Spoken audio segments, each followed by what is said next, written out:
so afraid of my affections. You could drown in your own storm. There's no need for reservation. No one else can see. After some examination, man, I think that you've got what I need. It's really alright. It's really alright. It's really alright if you don't love me. What's that look of consternation? I'm completely in control. So if you're thinking of evasion, there's something you should know. Well, I wouldn't say I own you, but you're a lover without liberty. Which would you rather face, that cold-hearted landscape or me?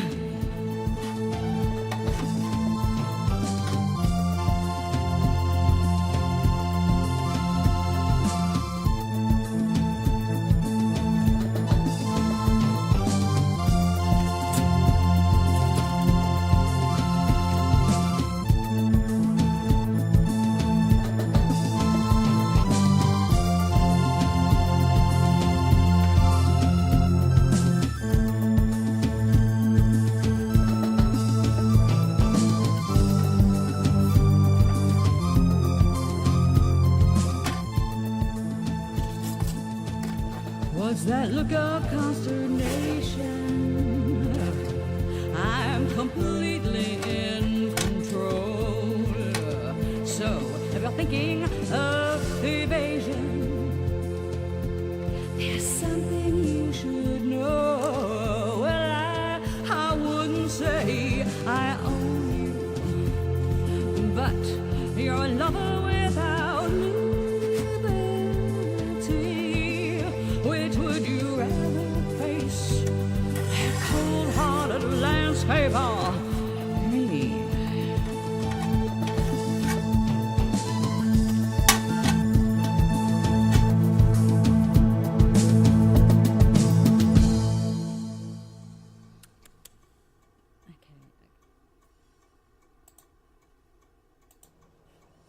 Okay, we are live again. It is Saturday. My friends down south are getting hammered, and we're supposed to get hammered with snow tomorrow. So we will see. Right now they're talking about a foot and a half, which is a substantial amount. Okay. What I am looking to do now is I want to make some of this a little shinier. I'm going to be turning this into collage material. And I don't want it too shiny because it's going to be photographed. And I'm not sure what's going to happen with the gold paint. So we're going to be experimenting right now with this. And yeah, you know, I don't think a brush is the way to go. Let's try this. So we'll just remember that this thing gets clogged up if you whisper at it.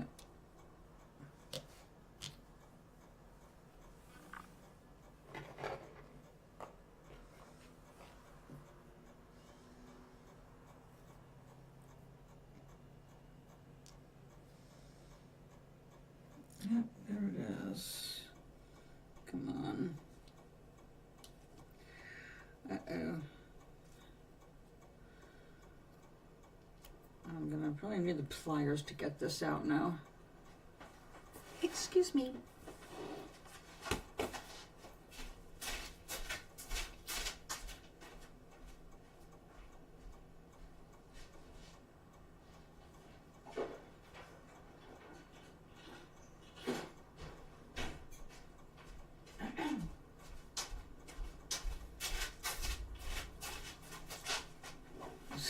Actually faster and easier to get my household ones than to open up my little toolkit.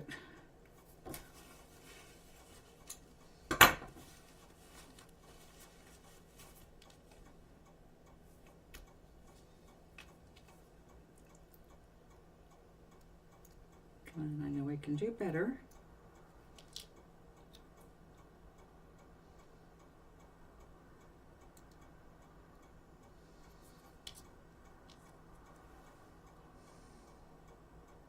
Still not seeing adequate light.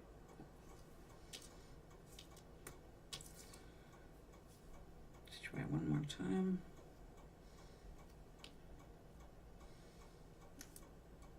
Yeah, it's definitely.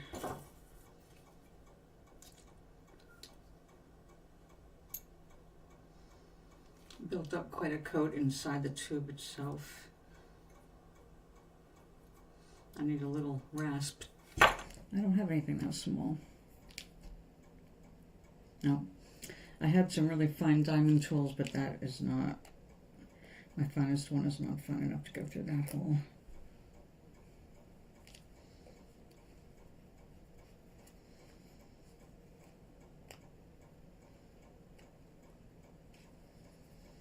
All right, let's give it another shot.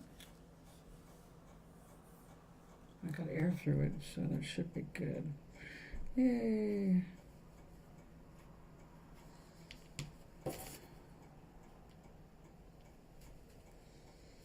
This being water-based, the potential with dissolving the watercolors, this is all watercolor, is high.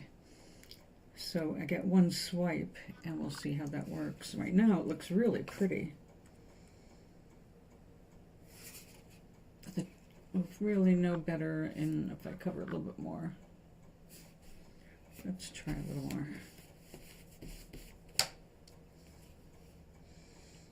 That could really be really nice paper. I mean, nice for what I want to use it for.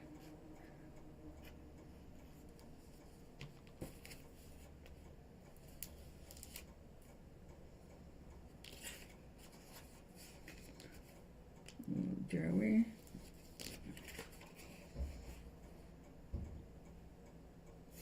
At least on this watercolor paper, it dries very quickly. I do like that.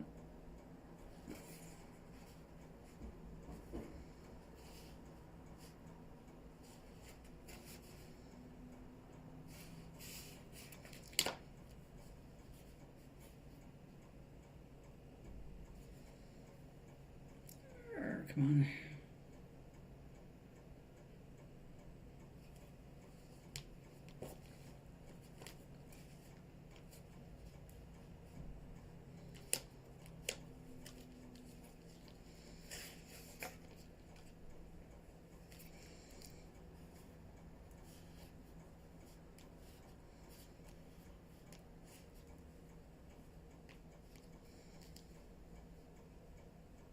No, hard to get really perfectly even when I'm squeaking it out like that. But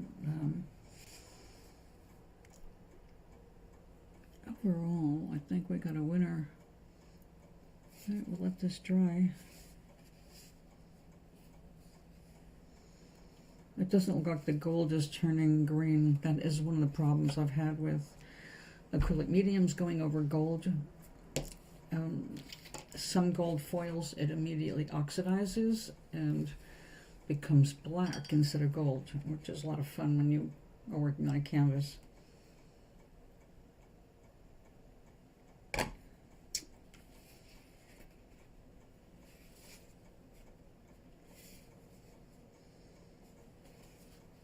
All right. Well, I think I've got enough there so I can try both a little shiny and not shiny at all. We'll see how that comes out.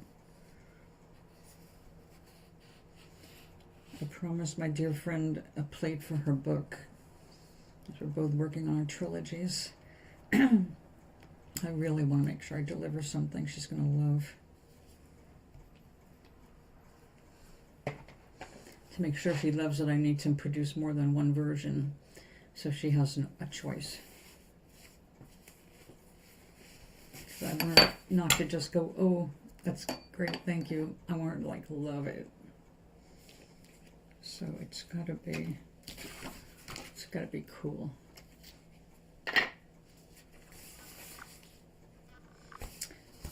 And it also has to be portrait style because it's going in a book, which is red portrait style. Let's try this.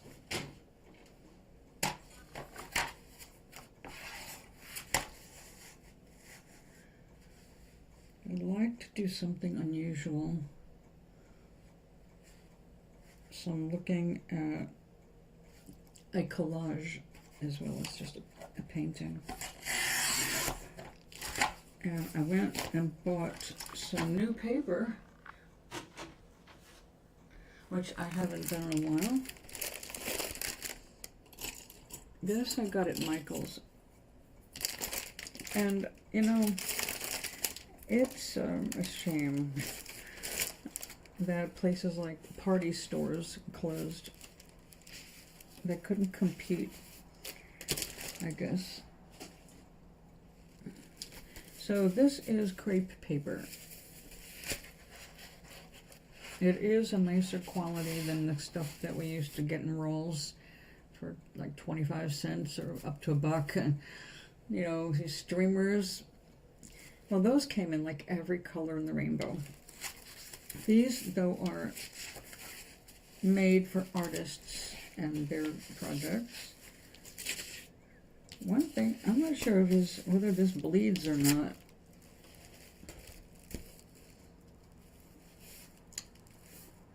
Acid free, but that doesn't mean anything. Made in Vietnam. Now we're going to have to test it.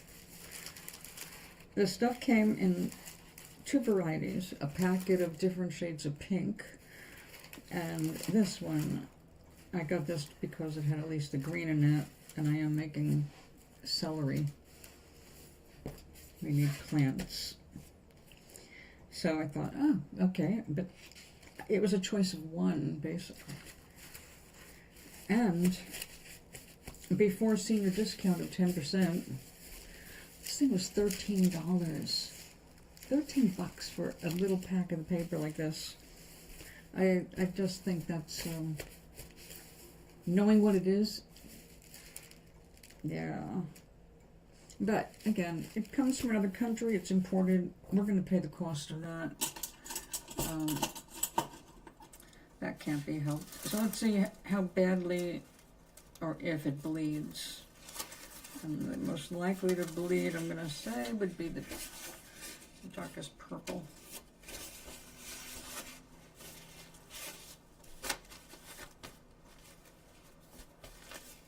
Now, if I was just doing an art piece, I could see using this as the actual background because it's got a lot of cool texture, it's a really intense color.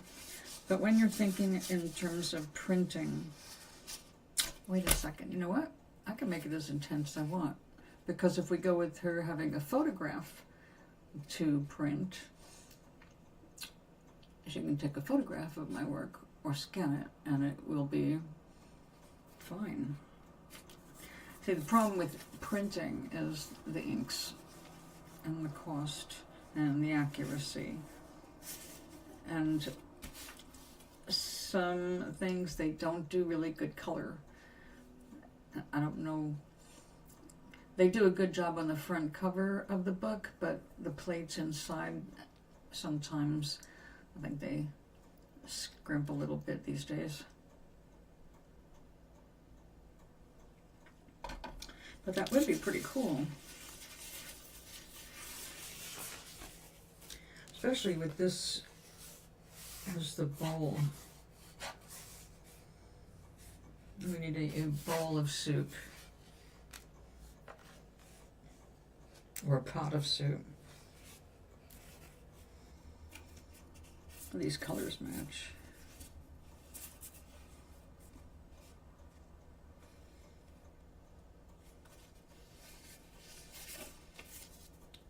You know, I think we're gonna try that.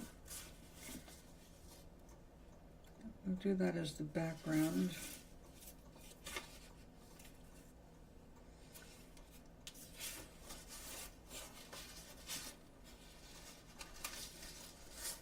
I don't want the pattern to go all in either direction, so I'm going to patch it together.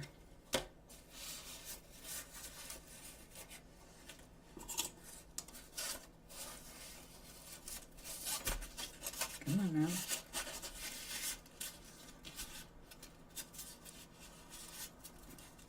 Well, it's good and stretchy, like crepe paper is expected to be. We'll have to see how much this stretches out. Could be interesting.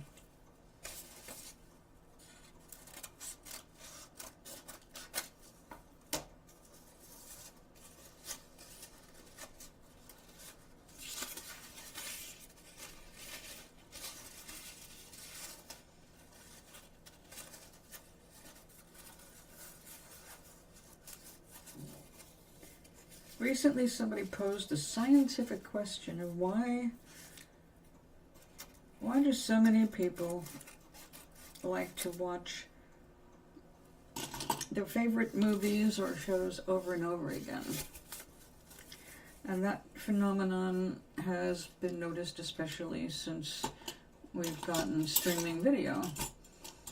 Like when I'm into a song, or if I'm using a song for a specific task, like an exercise, I might play it twice in a row. This is over and over, you know.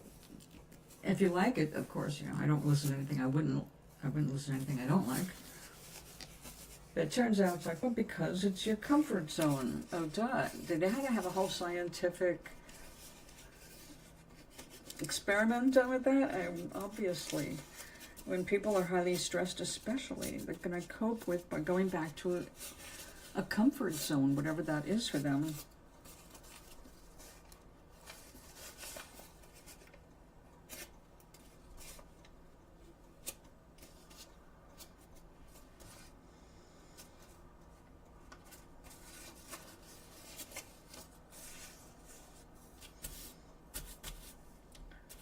Well, it doesn't stretch a whole lot. It mostly just kind of warps out the pattern. I think I prefer the pattern in, it's more intense.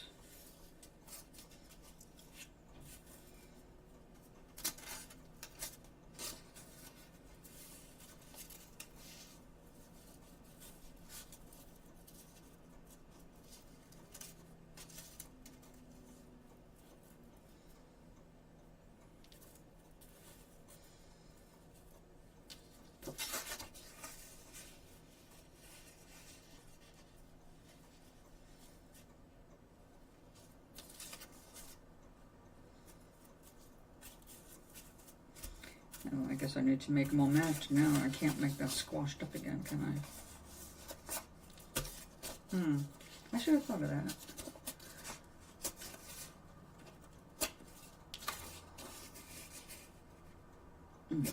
Well, that makes it a little bit bigger.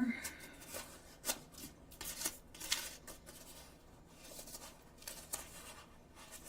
think we'll use paper glue stick. If we get this too wet, I might just get too much warping. Where did I put it?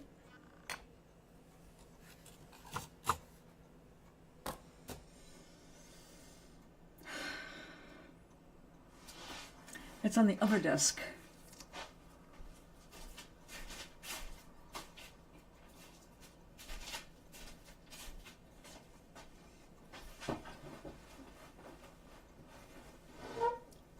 place pillow under butt. There we go.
I just did it backward.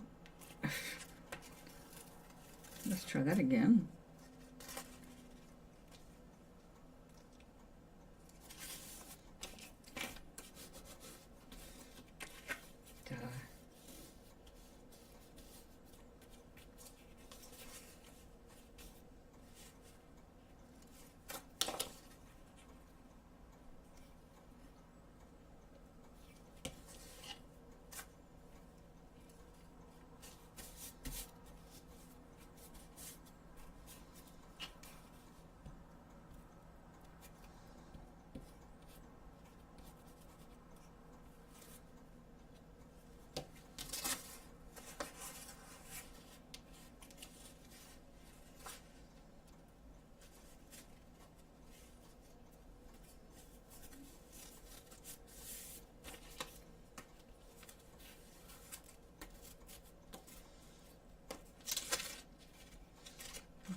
Dries fast.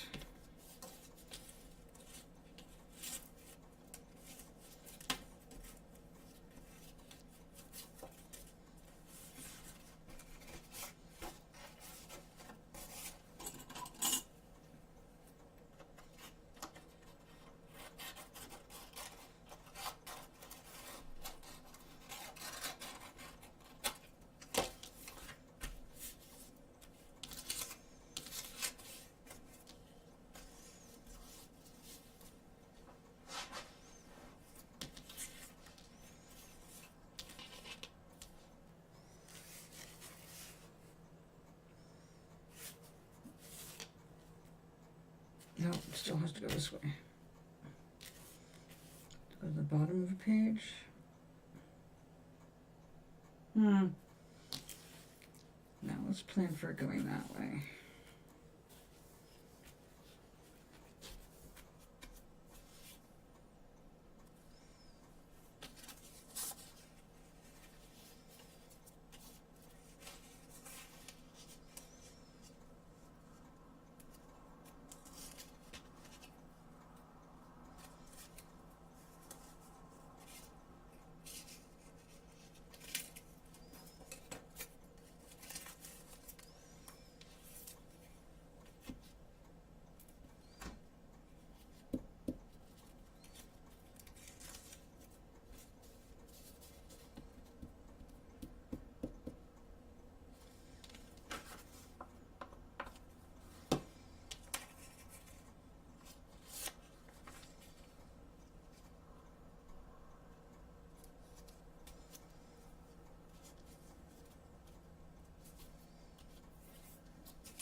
Yeah, I'm gonna have to break open another sheet of paper because you can't make $1 out of 99 cents.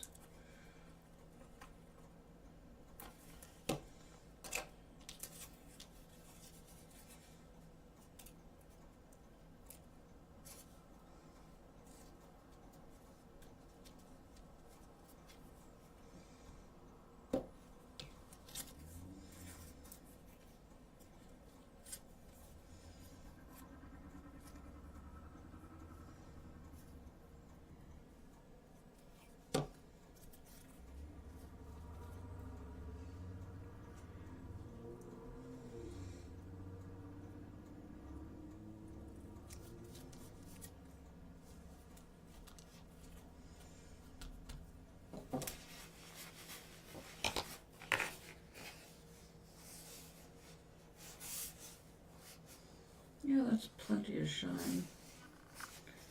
Any shinier, it won't copy right. Okay.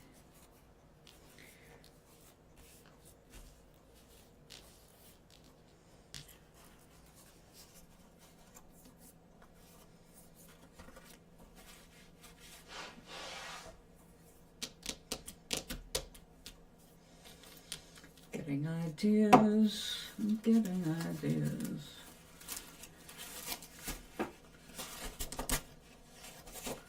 Let's not go too crazy. We need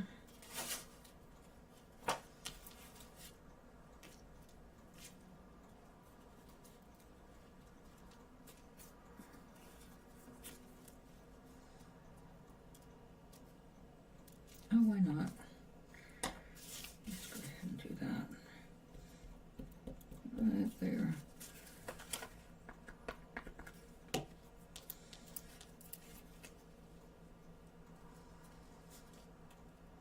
I love patchworks. Unexpected ones. Stay there.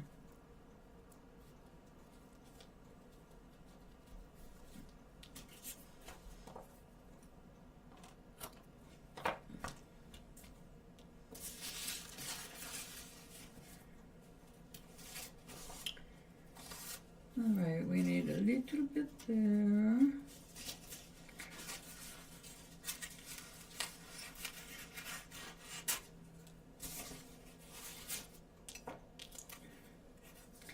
And need to stretch it out so it matches.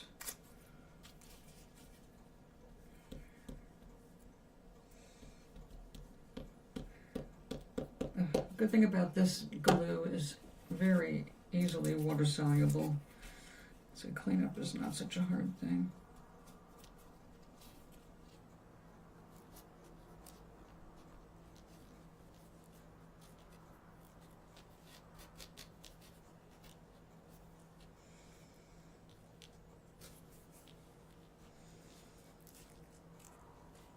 A little more up.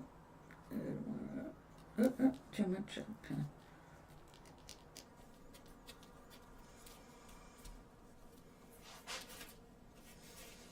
All right.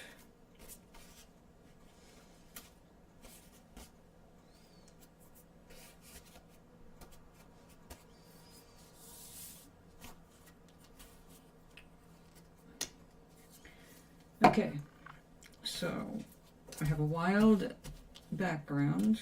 I love this purple. I know she will too. We need a tablecloth.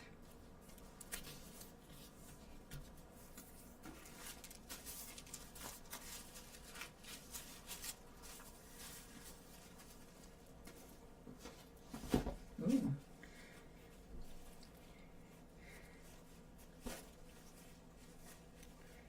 And a lacy tablecloth.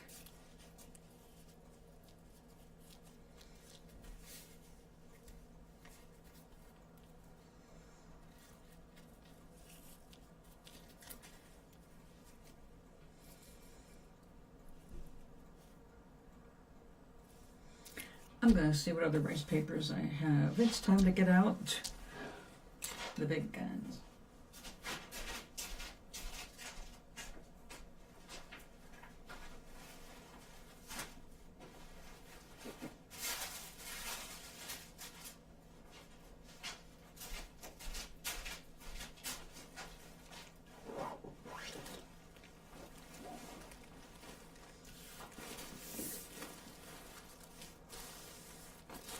I love that this order of paper came in a bag made of paper. This beautiful heavy paper. It's just gorgeous. It's so inspiring. But am I taking up paper making again? No.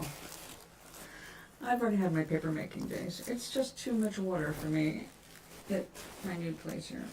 I am picking up another hobby though that I said I wasn't going to do, but it's actually much tinier and contained, and I like that. Felting. It's something that takes, it's very simple. It takes a good eye and a good hand and little brains.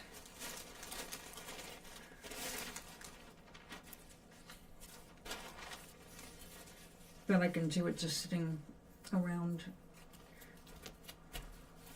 and I kind of like that better than coloring. And I've been sitting on this ounce of beautiful carded wool, undyed, and it's for spinning.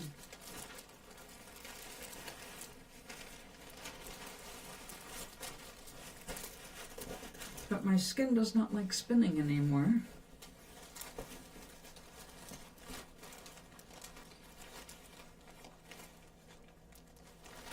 So I'm having other thoughts. Oh.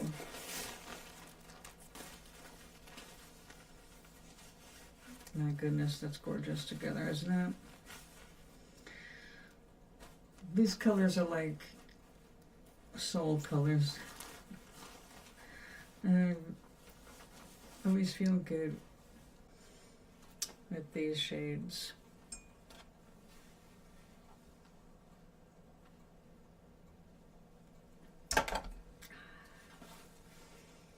But what we need right now is something for Annie. Alright, so our color palette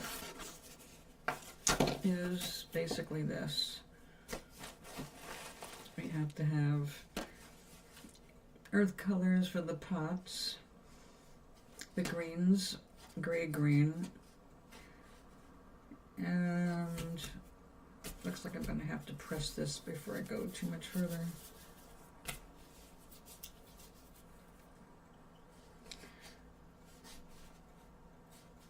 Alright, so for greens, actually,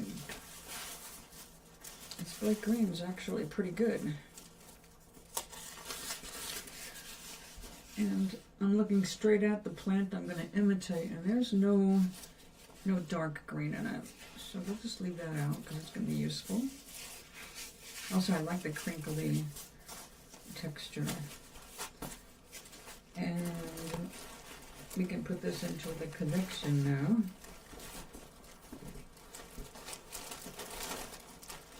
All right. Goodness gracious, we got a lot here.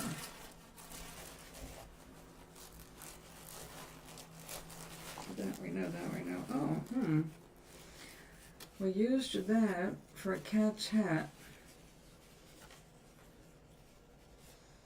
Very earthy.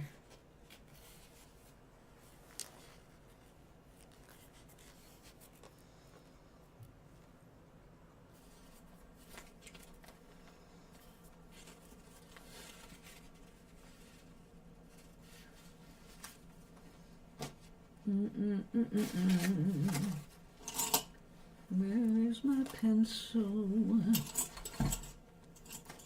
Can't find my pencil, but I have an eraser. Dang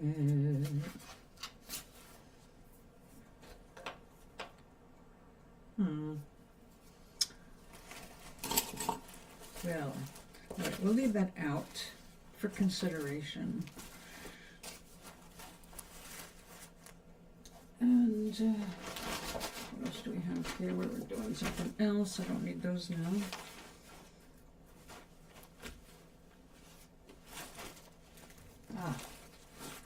We've got the lace. Now, I know that Americans really enjoyed this. I guess kids did back in the day. I don't know if they still do this, but they put glitter, confetti in the paper. This is real leaves, but artificially colored. Those aren't natural greens. Still, it's kind of cool. But then we have this weird one. This is seaweed. And I love it because it's really, well, it's got a lot of texture. It's not something you want to run on a fountain pen over. But it's pretty cool because it's so black. And it's just weird. Like, what are you going to use these for when the stuff that's in it is so spread out like this? The larger sheets, which is what they usually come in, and they're usually in a flat file, they're big enough to wrap a gift, you know, and make things really cool looking. Now these are partially skeletonized leaves, and these are more of a natural color. And you probably can't pick it up with a crappy little camera, but you can actually see all the veins and where bugs bit it. And, all right, that's a nice sedate one. And this has grass in it. Too big. This one, same kind of a thing. Like, great, we got a piece of rice paper. Just very, it's nice paper. It's not bad, but it's nothing special. And then this guy, oh look, 3 bits of something. We can charge a premium for that now. And this is pretty cool. I think these are like old, like fermented tea leaves. All right, so now we're talking a little bit more my language. We need more of that green. This stuff is hard to get sometimes, so I save every bit. Some of my original collection, I only got in little sheets as origami paper. Nice green, unreal, deep burgundy, black with silver silk threads. They're dyed. More of the leaves. Nice colors.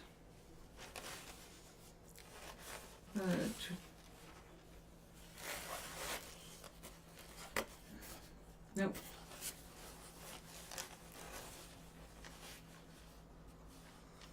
Dyed leaves.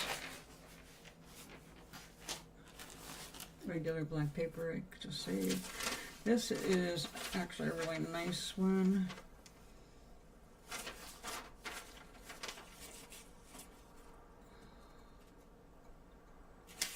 Pull that out. At least it's got small pattern if I want to use it for a tablecloth. And this is just like, it's too big.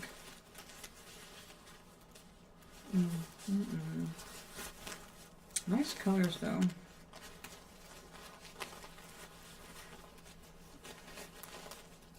Yes. The ones that make me smile.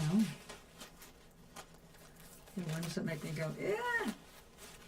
I don't know, there's something about certain shades of yellow green that don't feel good on my eyes. Except in plants. That's just tissue paper. That's rice paper. Those are dyed mulberry leaves.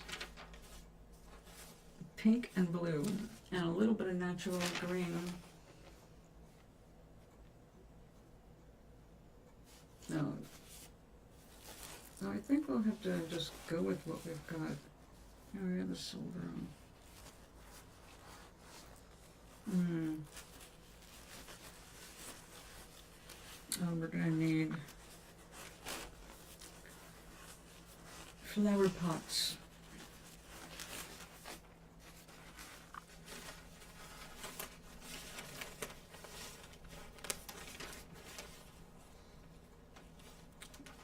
Actually, I don't really like those colors with that. How about you?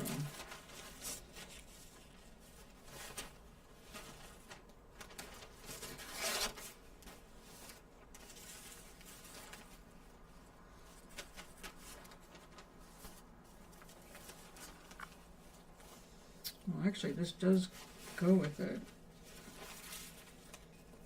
Not my favorite for the purple background, though.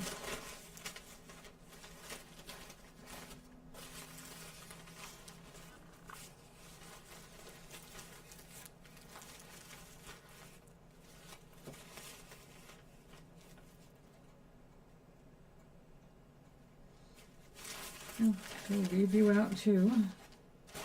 You're too light. You're too dark.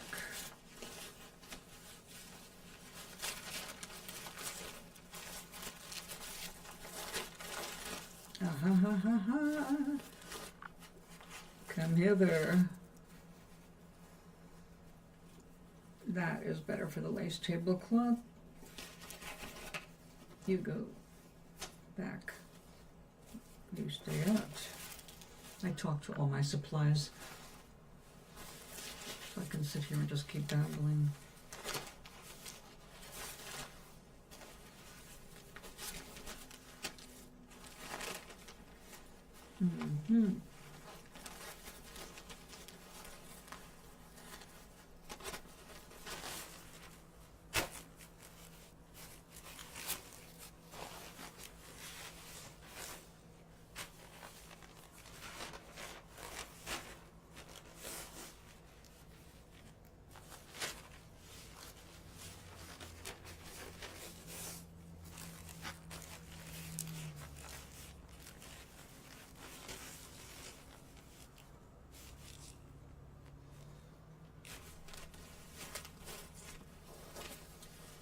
I think we can use it.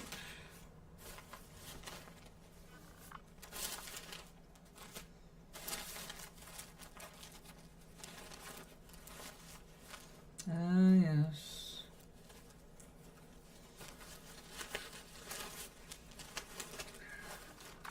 Ah, yes.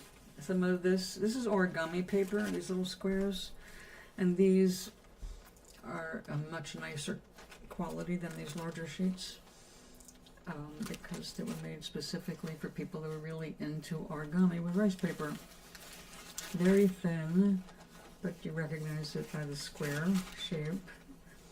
It's it tends to have more beautifully dyed silks in it, and whatever else they use. But I don't need him for this project, so away you go until next time. No, I'm like you, we're gonna save you. Oh, one of my old hairs when it was still brown.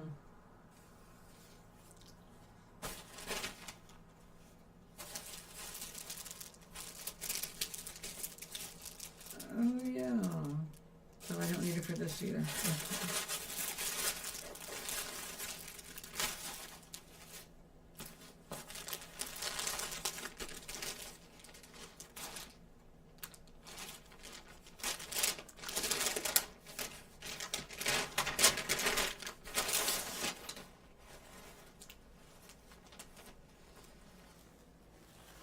This is a paper. It looks like tissue paper, very thin. This stuff is super strong. And when you coat it with an acrylic, it's basically made to hold on to all of the crinkles and stuff to emulate leather. And I did a canvas with it. I made this into a bag with hemp strings, like, you know, a drawstring bag, and have things falling out of it. And it came out pretty cool.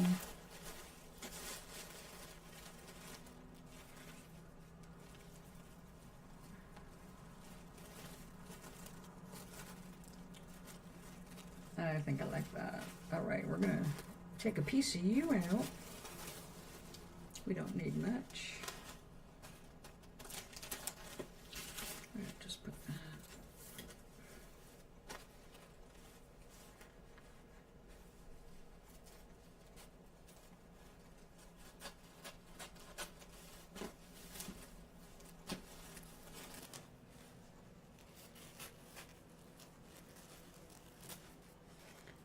Okay, it's more than enough. That's more than enough. We won't need that.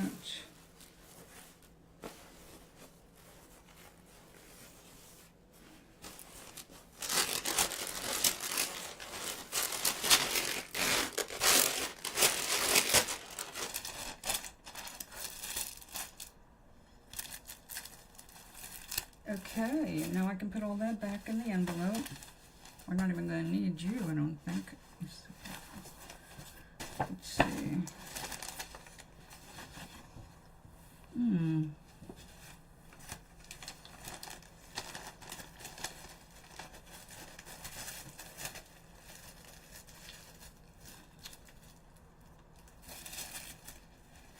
All right.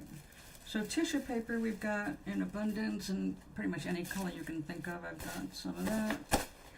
So we're set there. Now all the rice paper must go back into the rice paper.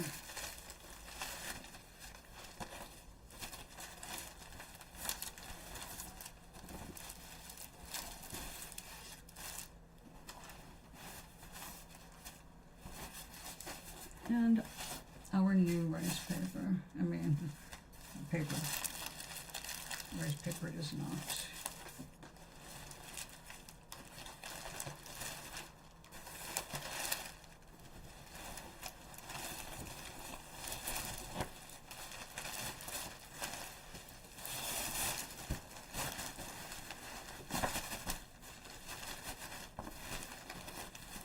All right.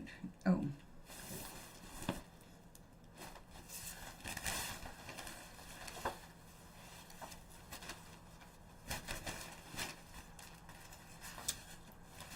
Let's see what I can do.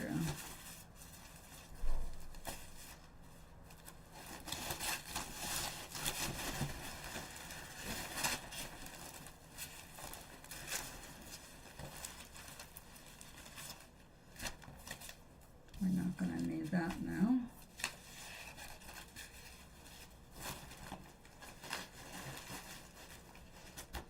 Okay, now let's make room on the table to actually get some work done.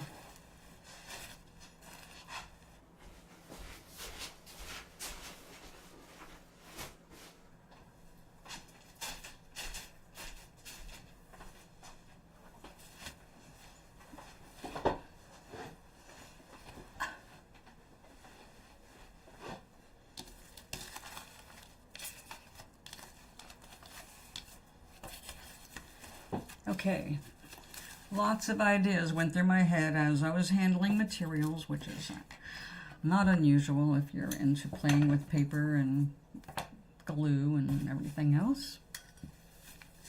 So I was thinking of putting a window in here, which would be a super hippie thing to do.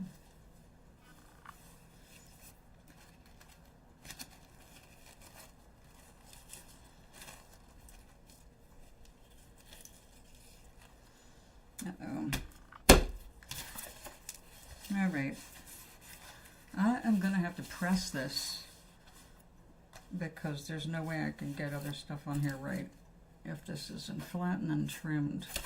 I'm gonna go put it in the paper press and I'll be right back. Don't worry, we got lots of other things to get done.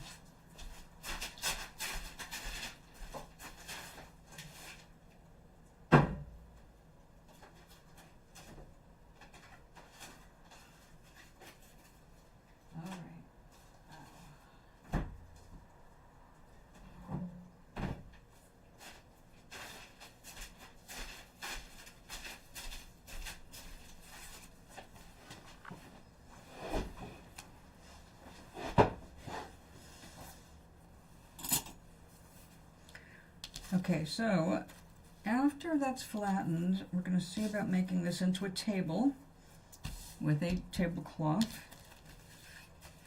We need to make a flower pot, which we're going to just cut out the two different browns.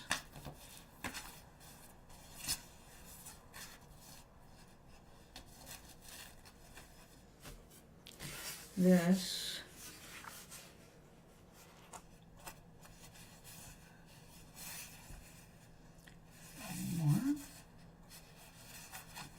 well, any place I cut on this, it's going to match that purple, so we're good. All right. If I do a window, didn't I just hold that white pick? Yeah, I did.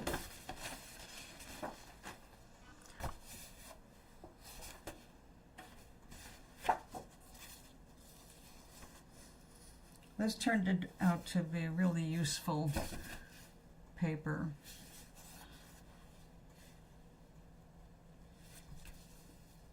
I purchased a sheet of it from the now defunct Joanne Fabric when they had art supplies and corporate interests closed them down. It wasn't profitable enough for them. That's what privatizing everything does. Well, yeah, pretty much. Invest, invest, invest so we can collapse things to make use of money. And then we'll look for the next thing for you to invest in. Don't worry, there'll be something else. Oh, you liked that place? Sorry. Here today, gone tomorrow.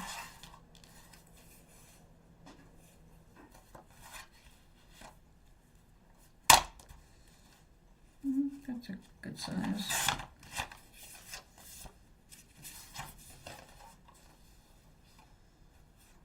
Yeah, a little bit smaller.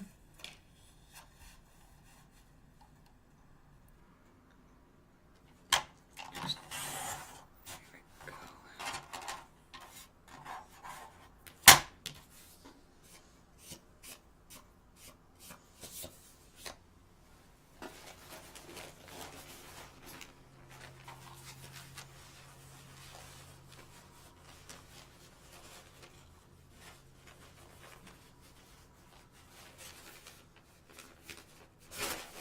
Yep, I'm going to make a window, and we'll see how it looks tomorrow.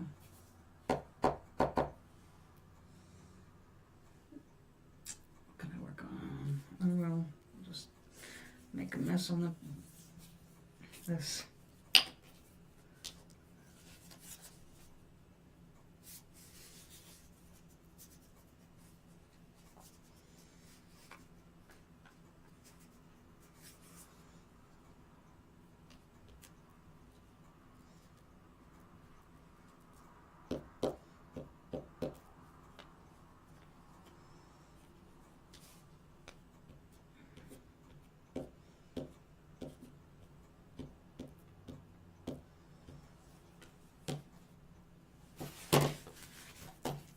Stand up for a minute.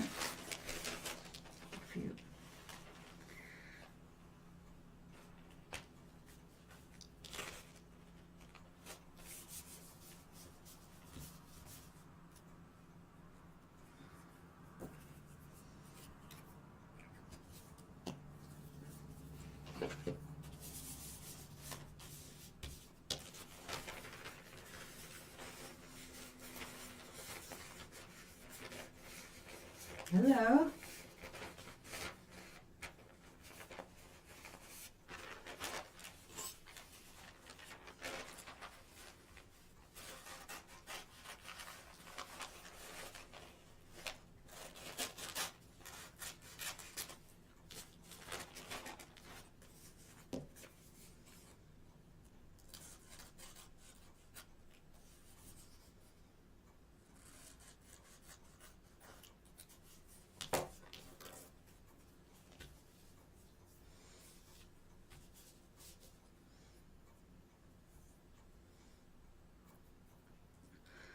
All right.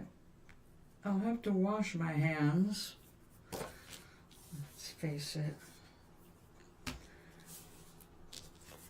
Now, if I could just do something more three-dimensional, I'd probably use painted matchsticks to make a window frame.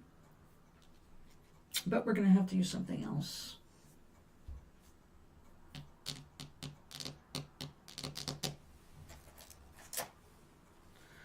I don't think I've got two of these bamboo stirrers. That would be perfect though, wouldn't it? Nice and flat. Got texture, easy to dye.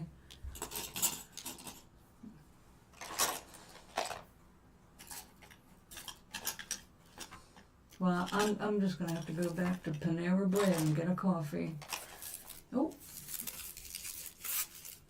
maybe not. Maybe I was already there.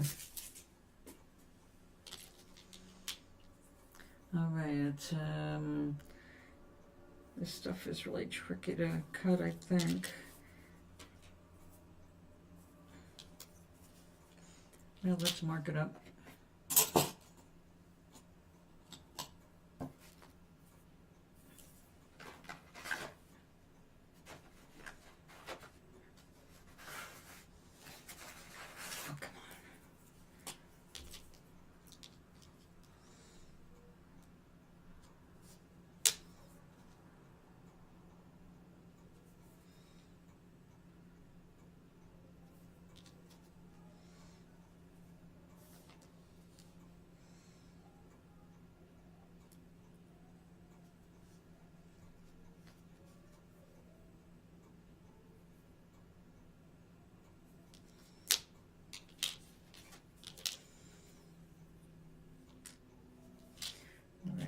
Cut those first. Let's see how this works. Will this cut it? I have a feeling I better cover my coffee cup.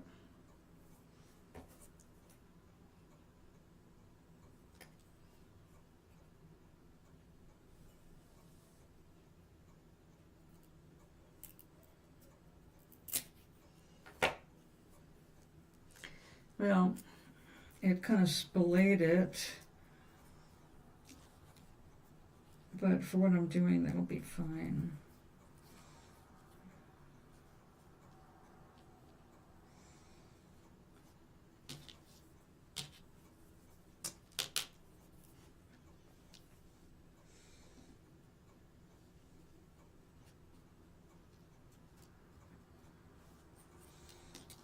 Don't make me glue you down. I haven't dyed you yet.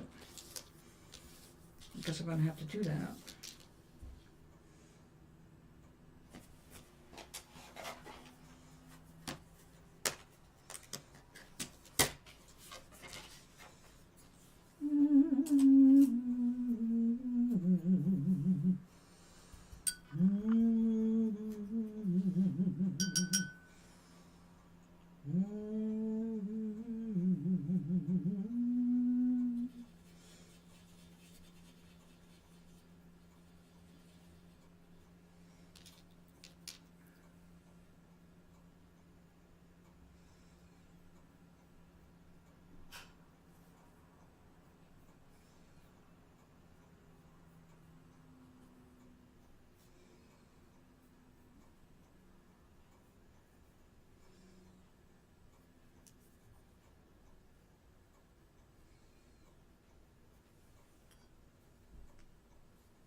Okay, oops.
I don't know. Do you think this will hold it? Or do I need to go with the hot glue?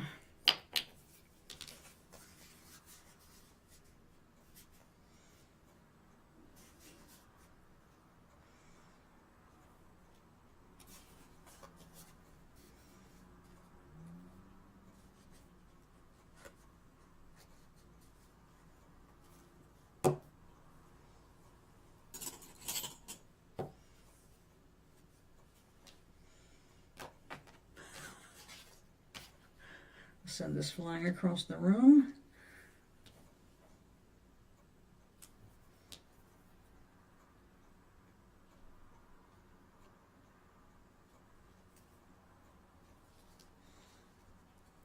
All the way to the edge, come on.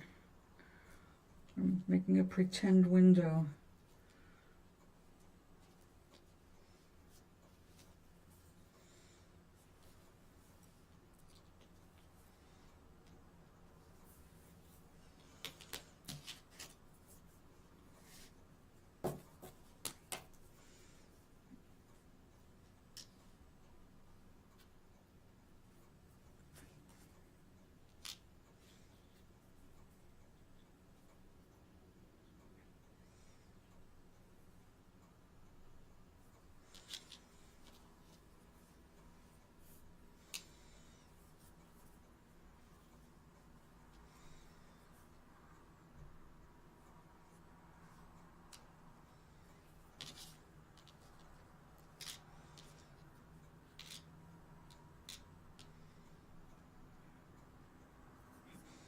Yeah, it's gotta go on the inside. Let's fix that other one. Hey, get back up here.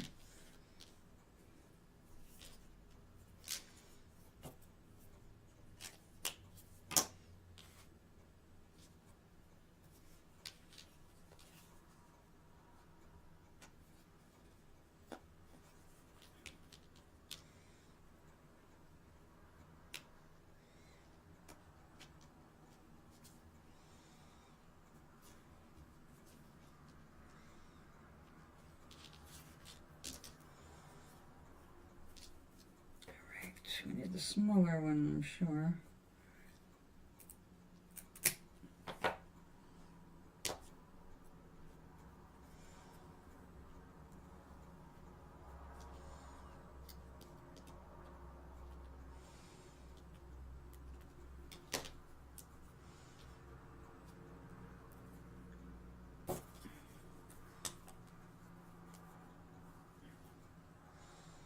I knew it. Even while I was marking it, I'm going, I think this is the wrong side of that stick to be doing that one. But yeah, anyway, went ahead and marked it anyway. Okay. Well, I'm glad I had coffee out.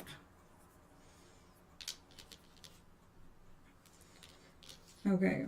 I don't know if this is going to hold. I think we're going to have to do it the hard way. Actually, it's the easy way. It's just the waiting way. Oh, that's heating up. I'll make these match.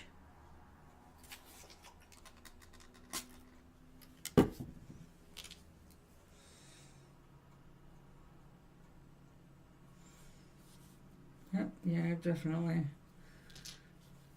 All right. I know what I must do.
Okay.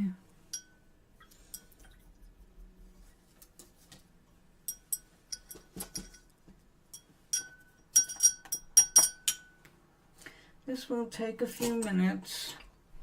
Time to sip the coffee.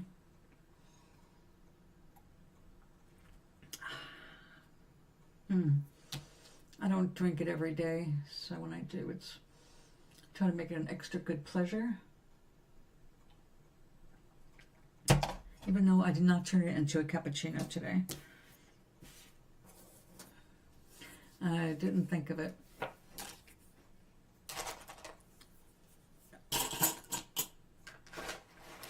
All right, so have to hot glue these on because the paper glue is not adequate for something heavier than paper.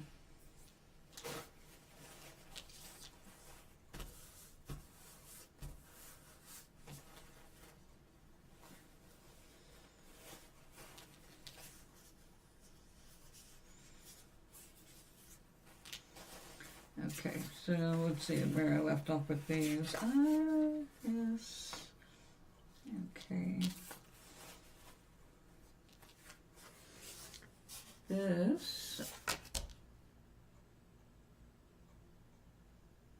I work in too many places, apparently.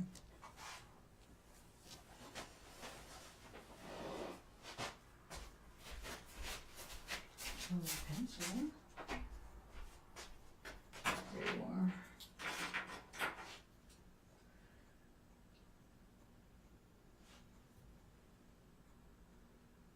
Oh yeah, you're the weird one.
Okay.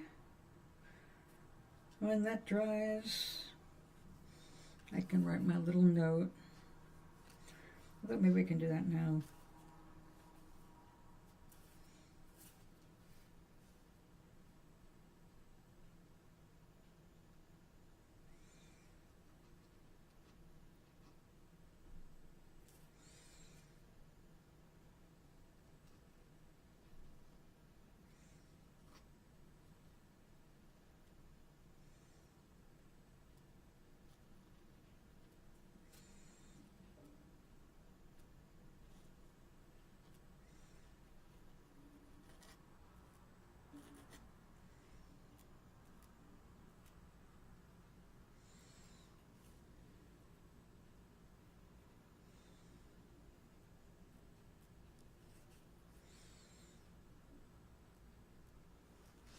Not working as good as it could, or should. But she'll be able to read those large letters saying, "Good day."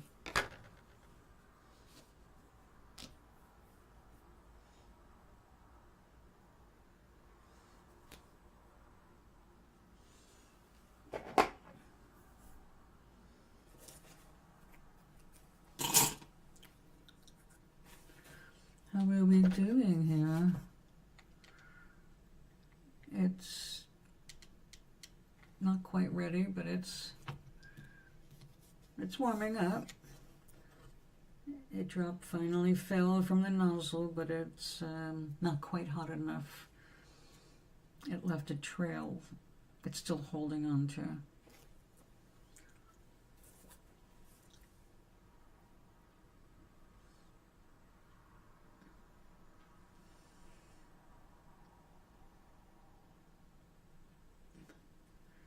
This is one unbroken strand. I don't know if you can see it. It just keeps going. It's as long as a guitar string now. All right, playtime's over. This is really, really stretchy stuff when it's warm.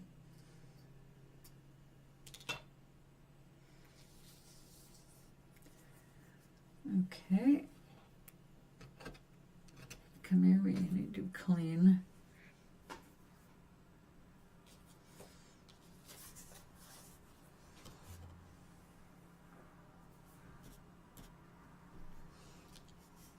We'll try again. Once it gets that liquid, it shouldn't be too long. Okay, I think we got it.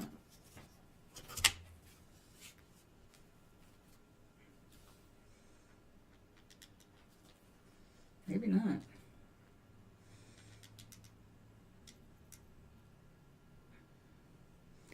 Not very much in the chamber.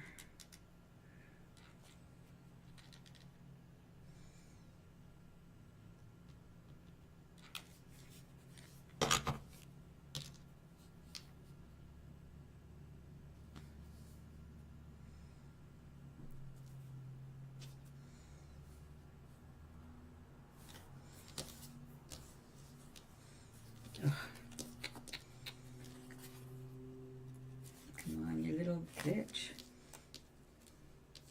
Pardon my voix.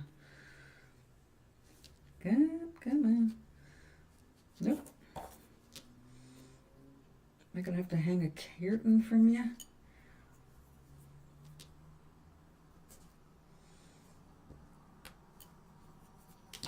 Probably. We will be more careful before we put this one down. How are you guys doing? Ready to go. We'll put the sides up first.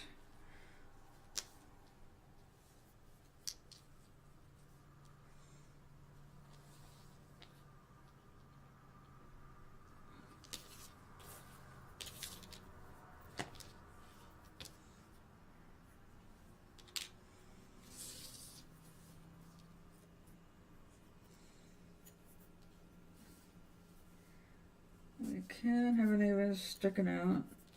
It gets in the way of the next piece. So you are not making me happy right now.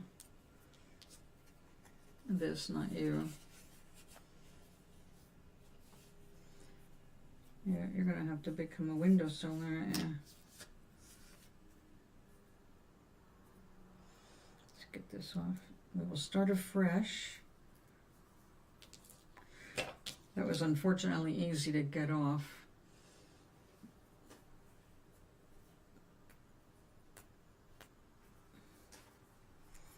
But this does not have to last forever. It just has to last long enough to get to Iowa.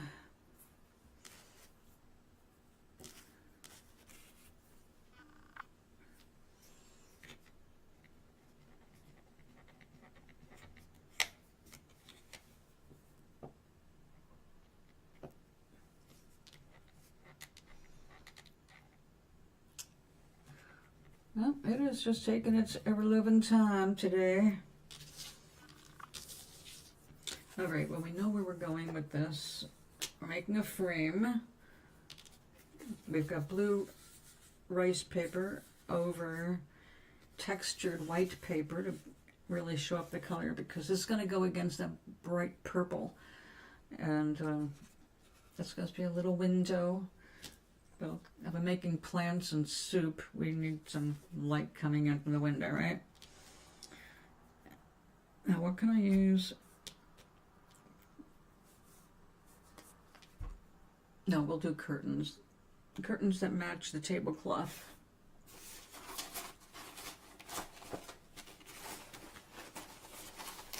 And we can use our beautiful lace right there.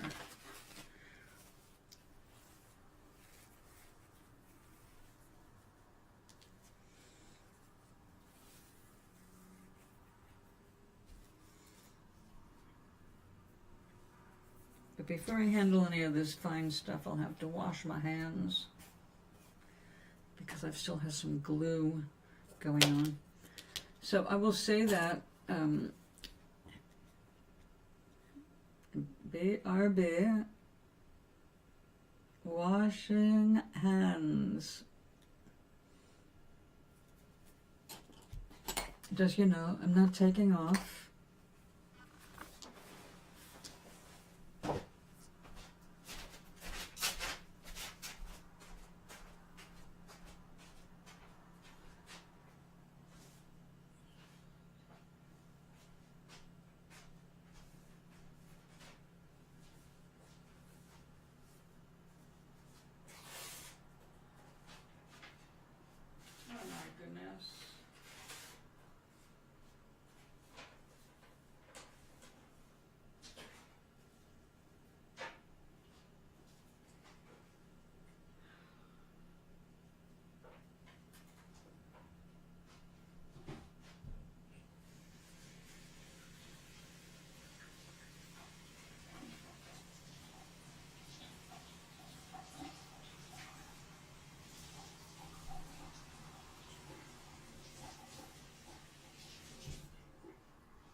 Well, that was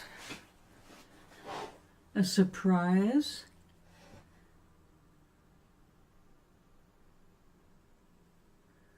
Oh, good.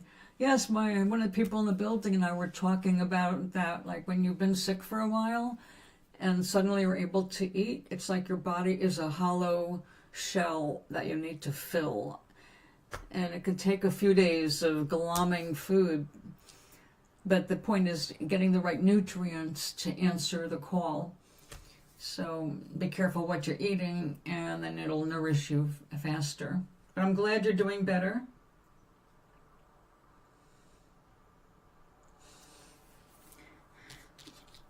But were you planning on going on a vacation or something that you don't have to worry about food? You only have to go out to your garden.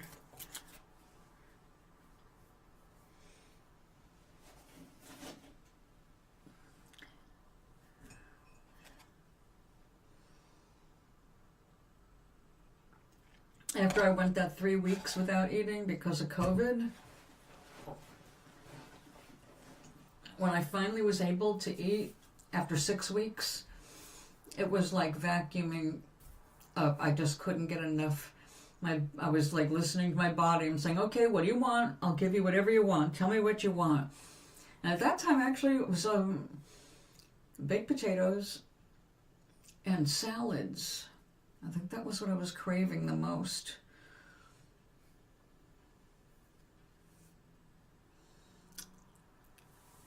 No, but now I stay hungry.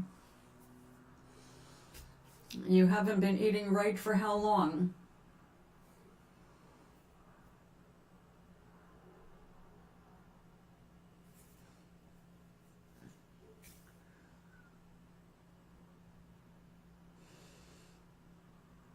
They check you for tapeworm? As they checked you for everything. And my appetite has gone back to normal. If I'm not expending a lot of energy, I don't have a great appetite because I'm not burning the calories. And I'm not used to eating large amounts of food anymore because I don't stuff my face, you know. I eat to a comfortable place and then, you know, push away from the table.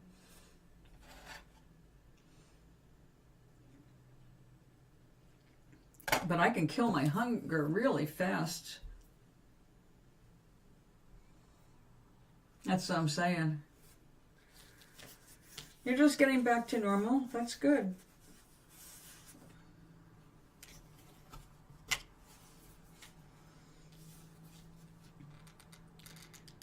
Depression always makes me not hungry.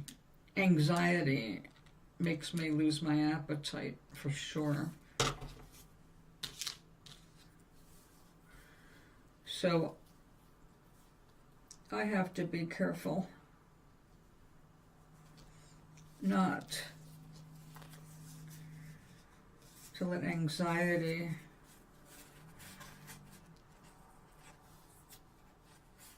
dictate my diet.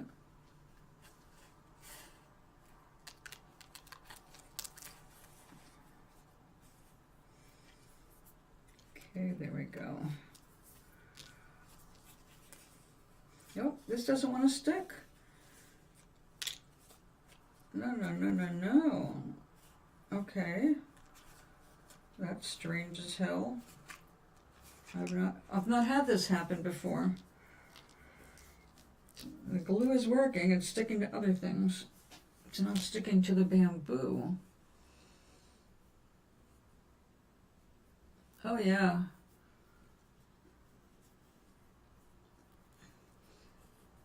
Is that holding anger with someone is like drinking poison and expecting the other person to die?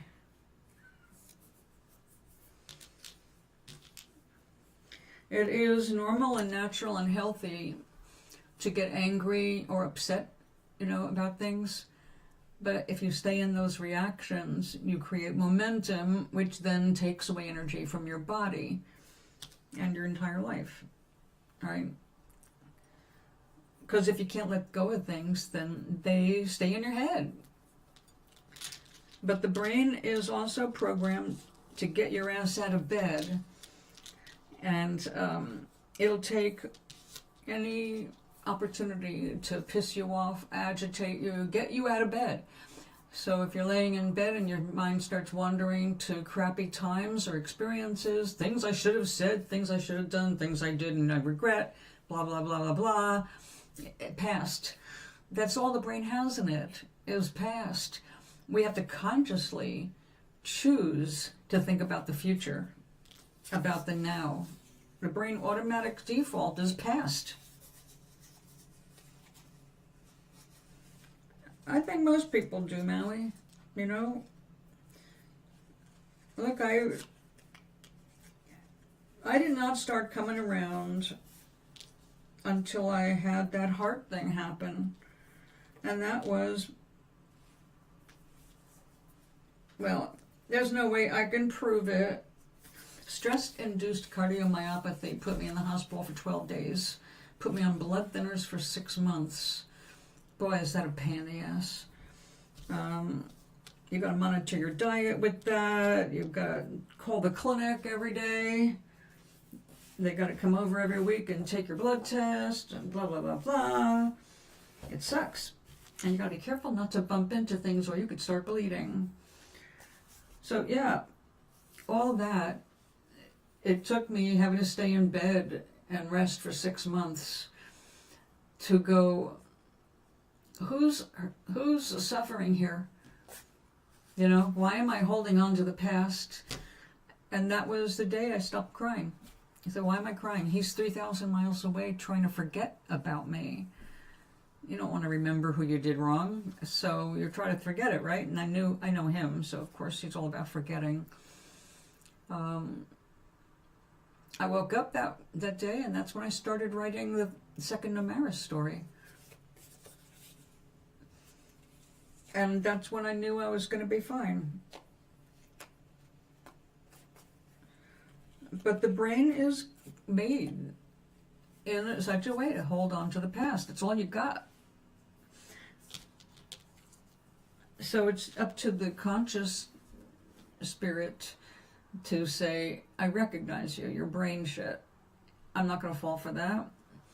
I am going to proceed to focus on the things I want to do or get done while I'm still on this planet. Because, you know, we only have so much time here. The bodies do eventually wear out, even if you get to be 100. And there are some people that are doing well past that. I think one woman died not that long ago. She was 114, something like that. They say our best lifespan potential right now is 125. That's if everything is amazing, like you're living in Sardinia. But generally, no. Yeah, mine is under control now, too. Like, the first thing you've got to do for your blood pressure is when you wake up in the morning, you have to drink room temperature water right away before you touch caffeine. And you have to have a couple glasses of water. Your blood is thicker from breathing. Just breathing alone, all the water you lose in your body. And your blood is water. So without enough water, your blood pressure goes up. Your blood is thicker. So when you wake up in the morning, the most important thing you do is put water in. And you can do it with water and a pinch of sea salt, the water, and a little bit of lemon juice. You need electrolytes so that the water is absorbed. And then, I mean, I can drop my blood pressure in the morning just by drinking my water. I tested it again today.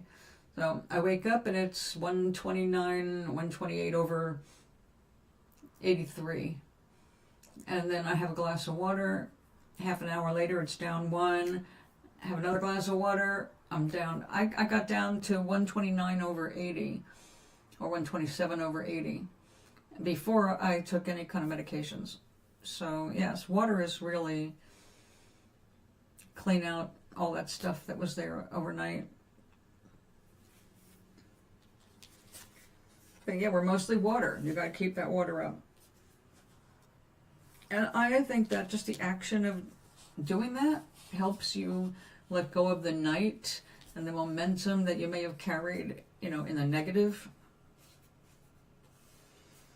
All right, what kind of glue am I going to use? This, surprisingly, is not holding on to this. And I don't understand that. Where'd it go? Maybe this will work, maybe it won't, but I'm afraid it's all we've got.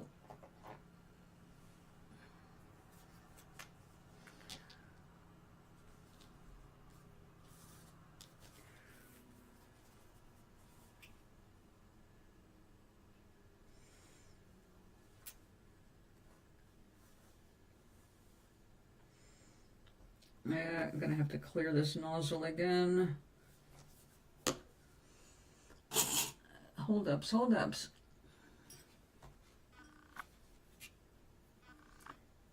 I think not being around a lot of cray-cray helps. Oh, of course. Hey, you gotta choose your friends carefully because they will have an influence on you. Just by existing near you, you know how the vibes work. You will attract what you're thinking about most. So that's why we don't want you fearing crazy. Because then you have put energy into it, which now attracts it. There's no no. The universe never says no to anything you desire. It doesn't judge what you want. It doesn't say it's good or bad. It only knows what you're focusing on. Like a mirror. It's like, you want this? Here you go. You're thinking about it, you're talking about it, there you go. More of that.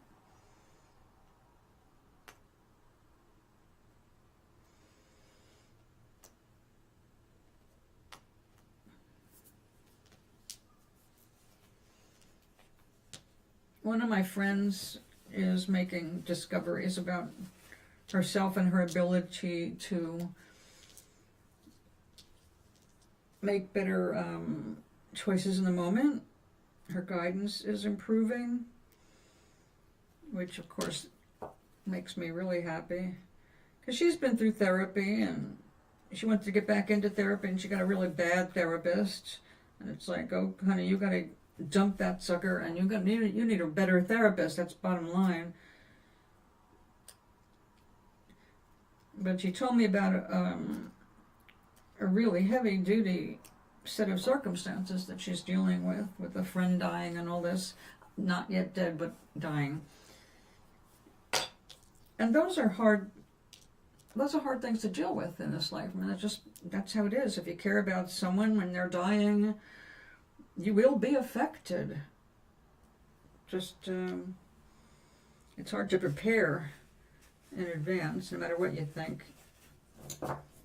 And she observed, now you and I, because we've been observing for a while, consciously observing coincidences, we are not surprised by certain kinds of things happening anymore. But she's just starting to see them. So, like, when she got lost going to the hospital to visit her friend, who used to be her boyfriend, but he ended up with somebody else. And when she went to the wrong hospital, getting lost, she goes in and goes to the gift shop to get directions. And in line was the same person's wife, well, now ex-wife, and somebody else. And they were online with her, also lost in the wrong hospital.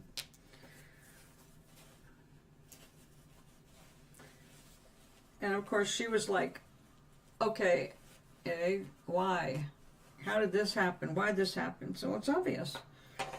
You have to remember that we don't work by ourselves here. We work with other people. And not just when we get here. We work with them before we get here. We arrange certain kinds of things if they're important. We work together to help each other grow. not like revenge or anything like that. It says, so obviously, this woman who basically caused you a great deal of grief and loss of your boyfriend, you had things you needed to say. And she said, oh yeah.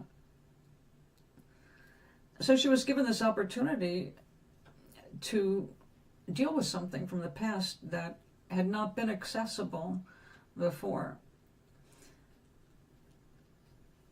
And of course, everybody was like,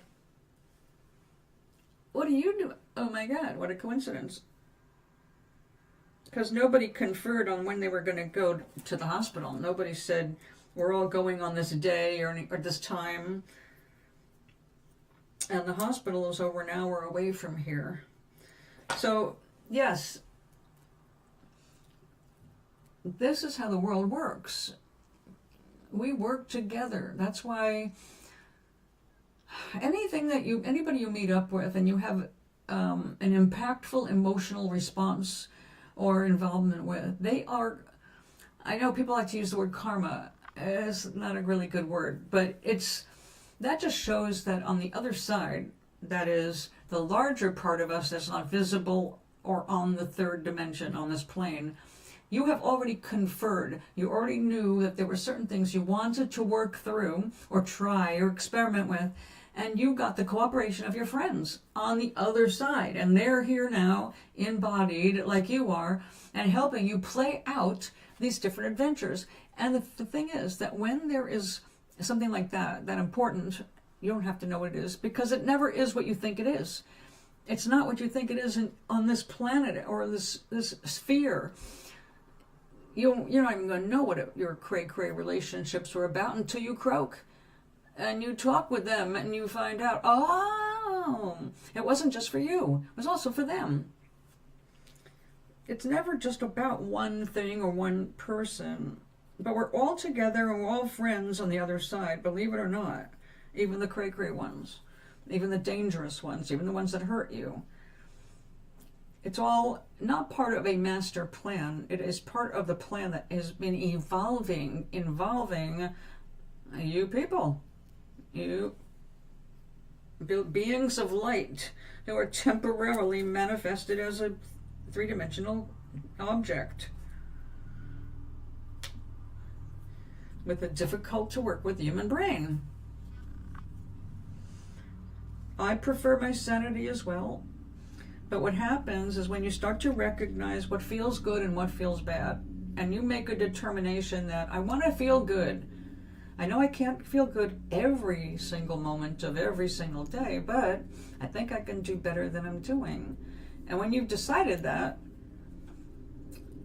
and you start paying attention to feeling good, the moment, the fraction of a second when your energy comes up against an incompatible energy, you're going to feel it and you're going to pull away. I mean, you will feel yourself even physically pull away from certain people without even knowing why. It's instinctive. You want to feel good. You want to experience good things. And there are certain energies around that are not going to help you feel those things. But out of habit, out of the momentum from the old days where we screwed up and didn't know what we were doing, we can keep calling back those crappy things. That's why I say, yep, we've all had our time with cray-cray. We've all had our bad experiences, but if you keep focusing on them or remembering them, and when it comes up in your mind, okay, that's normal, that's human. But if you stay sitting there and stewing over it, you're rehearsing a negative emotion that is still a point of attraction. That's why we say, even what you had for dinner is not important anymore. What you had for breakfast is not important anymore. It's past tense. It's already gone. Think about tomorrow's breakfast, or what you want to do tomorrow, what kind of people you'd like to meet, or activities you want to get involved with. Yes, and guess what? About video games. I don't know if you heard it, there was another murder by ICE. Cold-blooded, man on the ground, 4 or 5 agents holding him down, and someone came up and shot him multiple times in the back. while he was already on the ground. And then an agent was heard saying, yeah, it's like something, a Call of Duty, right? He just go ahead and start killing people. It's like, what? The last thing we need is people talking about how playing a violent video game where they practice killing people is bringing it into the real life situation. Oh, good, see? You don't even have to participate. It just will work out for you when you keep your vibration high. The irritants find other things to do, or they trip themselves up, or they improve their own vibration and make it a more pleasant experience. Nope, that's still plugged.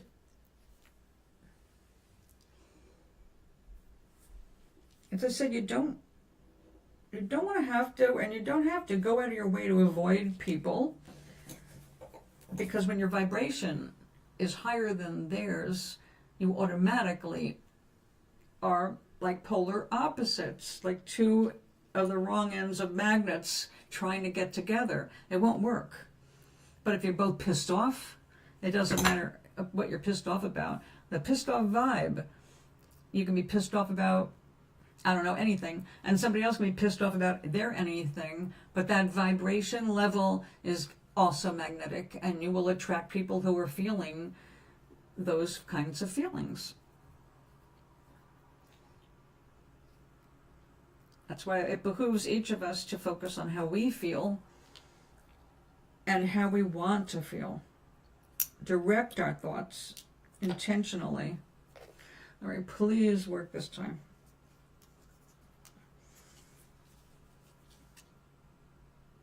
Just barely. Ugh. I have never had such a hard time gluing things together like this.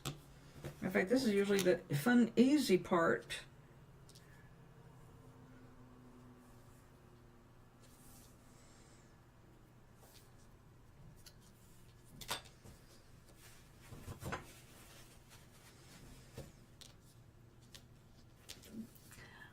There's a couple of people in this building I've mentioned before, not by name, of course.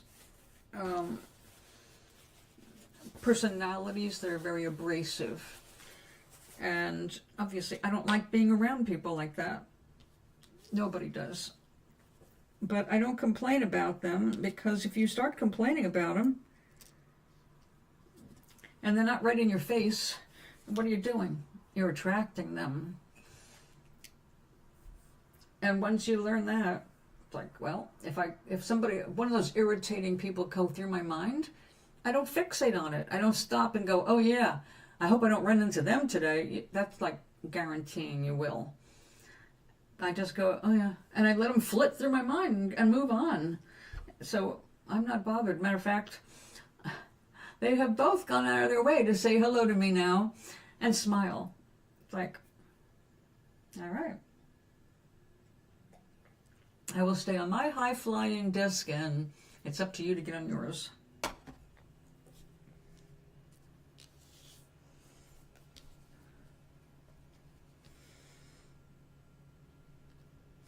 Now you had, of course, every building has, and let's face it, a cross-section of humanity.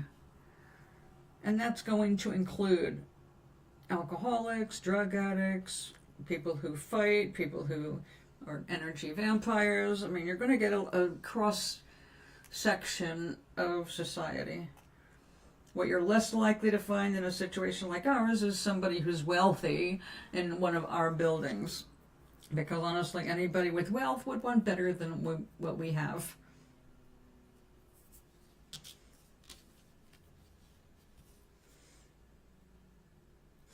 All right. I give up. We're going to just have to brush it.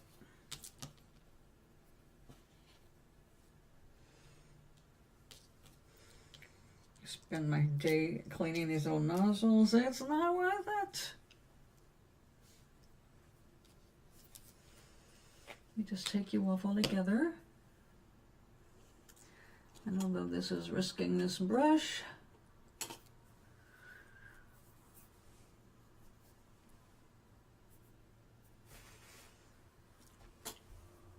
no, that's my cleanest water. Yeah, it is.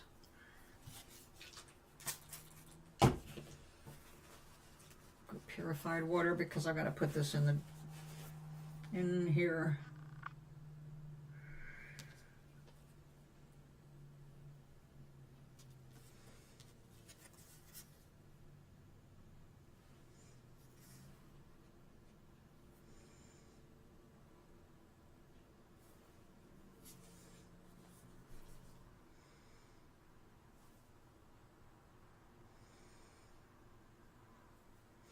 So what's going right for you? That's already going right for you. That's a good sign.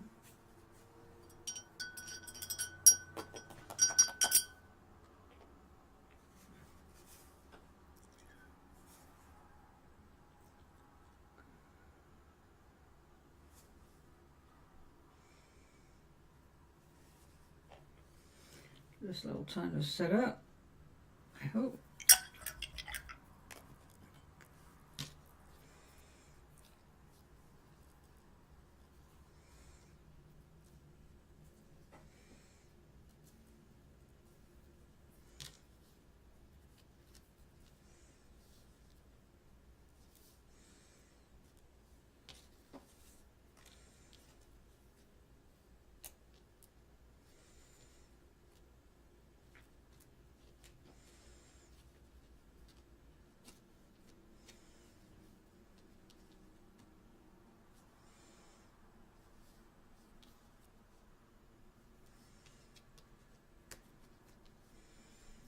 It already feels a little bit more promising than the other glues. Yep, you're not.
So, if you wanted to meet somebody, Maui, what would you do?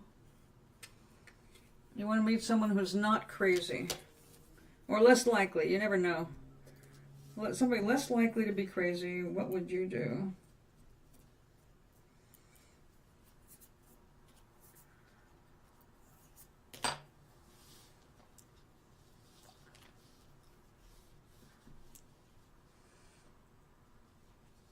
Good. You're getting smart. Excuse me. Need some weight on this.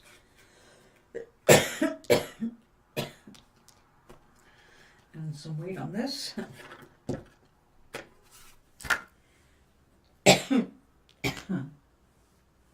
Too dry.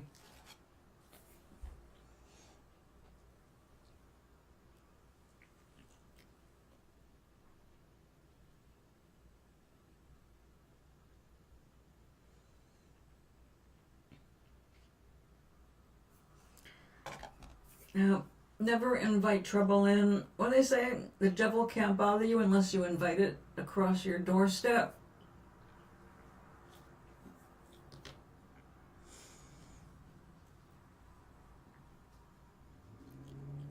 I'm unsure of companionship these days. I understand. I understand. I have mixed feelings about it myself. And I'm not worried about meeting cray-cray because I'm pretty good at not getting cray-cray. What my weakness is, sometimes I don't recognize narcissists right away. I'm getting better at that, though. So, I'm not worried about meeting people. It's just, I'm not really interested in, high levels of involvement with others right now.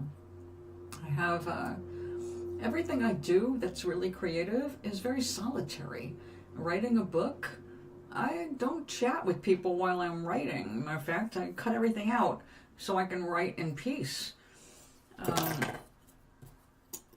So writing is very solitary, and the only reason any of my artwork is not solitary is because I'm using cameras. Otherwise, I'd be sitting in my apartment by myself, enjoying myself, just doing what I do, I'm very happy with my general lifestyle right now. What I'm not happy about is what's going on with our government and ICE. And I have to see what I can do to join and protect my community. More than that, I really should not speak out loud anyway.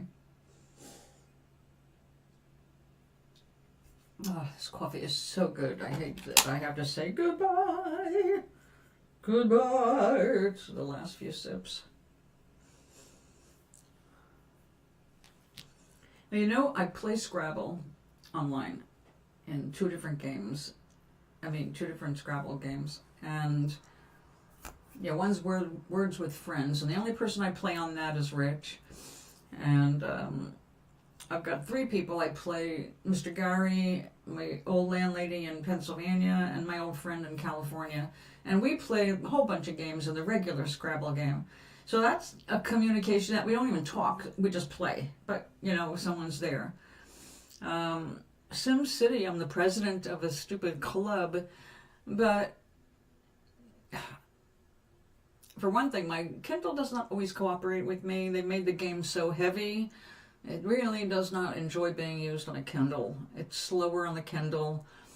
And sometimes my chat does not want to work. And I've got to talk to people in the club. You can see the problem there.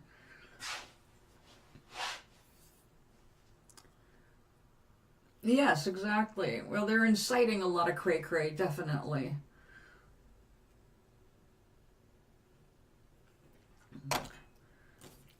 Honestly, the world has never prayed so hard for somebody's obituary. Not since Hitler. Which is fucking scary. But, again, paying attention to what is doesn't help us create the outcomes that we desire. So when I think about what's going on, I see things happening in my head the way I want them to happen. And then the next day I turn the news on and I see things that confirm, yes, you wanted to see that happen, and there it is. So we're not supposed to give up just because we cannot or don't want to go back into some kind of a battle position. I am definitely an anti-violence kind of a person. I believe that violence is only a last resort to defend yourself. You're better off if you can run and hide, and if you have a place where you can't stand, you can't get away, then yeah, stand up. But using your energy in a more productive way will help the larger situation. When you can get over your own anger, when you can get over your own hate or rage, and don't allow all of that to be the controlling factor in your energy, then you can summon up better scenarios. So I am seeing good news out there. I am seeing good things happen. We're still seeing horrible things happen, but those horrible things happening also are they're going to undo themselves, because the more horrible things happen, the more angry the public gets. And it's clear that if there's going to be a civil war outbreak, it's going to be where it's going on right now in Minneapolis. Well, Minnesota. So I would give my life for my country, absolutely. To keep it from fascism, to protect my neighbors, yeah. I know that about me. But I also know I am a small person. I don't carry guns. I don't even believe in guns. But they do exist. And I am not exactly somebody who could withstand a bullet. But I don't think about those things. I don't think about getting shot.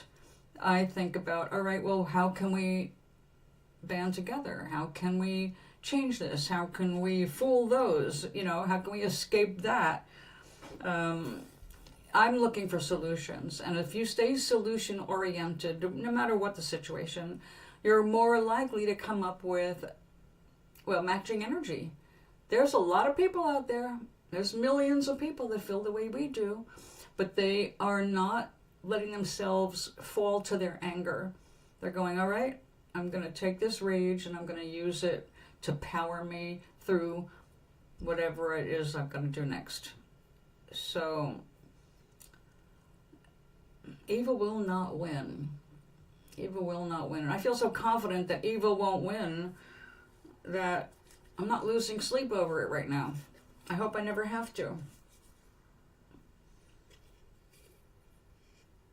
I can't be of a help to this world if I'm one of those people freaking out. So, yes, I see, I read, and I go, oh my God, oh my God, my God, this can't be allowed, this can't be allowed. And part of your decency and empathy is outraged and doesn't even know what to do with the emotion that comes up. But like I said, I've been practicing this for a long time. You have to mellow yourself out or you cannot see clearly. You don't know what the next step is going to be for you. And that's the only thing you can take care of is your next step, not mine. I cannot tell you what to do in your next step because it's your life, your circumstances, your moments. I don't know what you're going to be dealing with or what you're attracting. So that's up to you. But the more you can remember to bring yourself back to center and calm yourself down, the better access you'll have to your intuition, to your mental clarity. You'll be ready to act, to move, instead of reacting and panicking and freaking out and going cray-cray. So yeah, you got to practice it. You have to practice being calm, finding your center. Feel yourself centered in your body as a human. But then through meditation, you see that you're more than human. So you're not alone. Even when you feel like you're alone, there's no way you can be alone. Even if you want to be alone, you can't be alone. There's just too many of us. We're all over the world.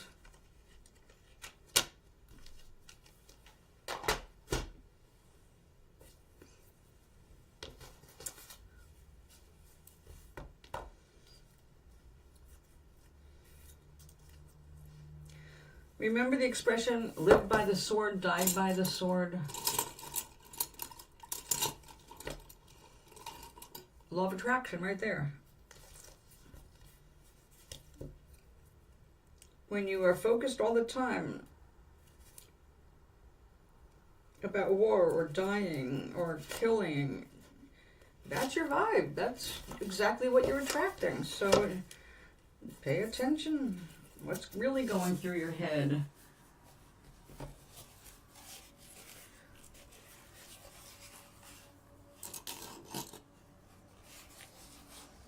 Oh yeah. I like being by myself. You're not dealing with people who are giving you conflict. But you have to be able to manage your energy no matter what's around you. But yeah, having a safe place to retreat to, Your home, your apartment, that's your home. That's your castle, your sanctuary. You're going to make it so. When I was in my 20s, and if you came and disturbed my peace and you were fucked up, I wouldn't let you in my apartment. Like, nope. I'm sorry that you came over here at 3 in the morning because you know I'm awake because I had a gig. But I'm here. My place is about peace, and you're all zigzaggy energy because you're doing speed. Stay away. Not condemning people for their drugs. I am not at all. Do what you got to do. It's not me. But when people do certain drugs or any drugs, you have a vibration about you. And there's certain vibes I don't want to be around. I don't like being around people who are drunk. I don't like people who are on heroin. Not the people, it's their vibration that I don't enjoy. And when I'm sitting there meditating and my candles are lit, my whole aura is peace and love, and you come to my doorway, yeah, it doesn't work for me. So a long time ago, I learned how to defend myself, because when I did earlier than that, made the mistake of letting people like that into my environment, it would take hours after they left to get everything cleared out and settled down again. And I see energy, I feel energy, and I just avoid situations and people who are not matching my highest ideals of energy.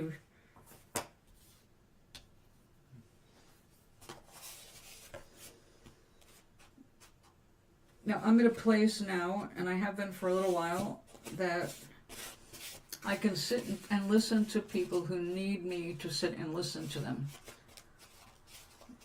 If they need my advice, I'm here for them. But I can do it without involving my own energy. I can be a friend, but neutral to a certain degree. So I am not getting emotionally caught up in their drama. They can tell me about their drama or their grief, and I am not sitting there emoting with them. I have enough distance that I can be useful to them.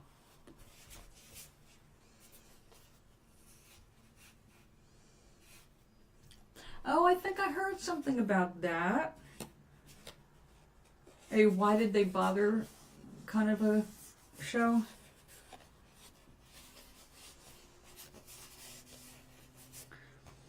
This is what happens when they're just after the money. Hey, Star Trek's a useful franchise. Let's go for it. It's like, why? Are you trying to get Bill Shatner in there one last time? I love him on the Big Bang Theory. Big Bang Theory series. He made 2 or 3 appearances there. It was funny.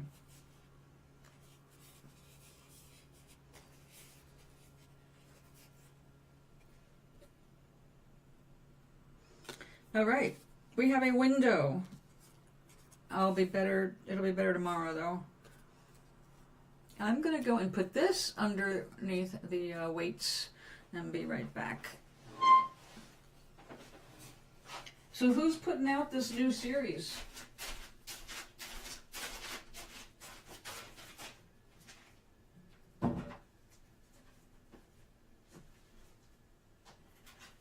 Ooh, how are you doing?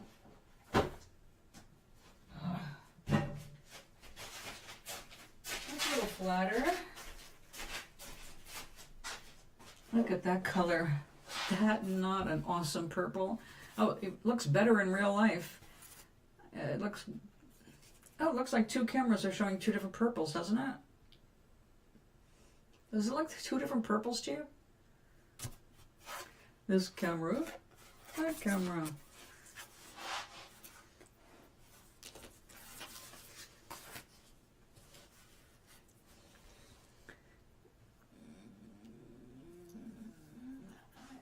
So, what's the point? I love that they have more women in power because that's how it's supposed to be. It shouldn't be unusual to have a woman in power. If it wasn't for women, a black woman in particular, we wouldn't even have a space program because she was the sharp one with math. So women belong in power. That is not an issue for me. And I have no problem with lesbians, but that should not be the subject of Starfleet Academy.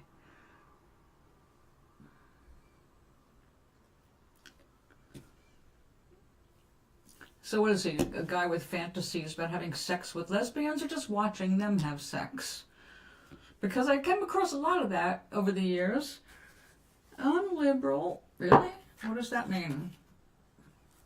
Well, I think everybody has the right to be themselves. I said, well, that's just being human and decent. But what are you trying to say?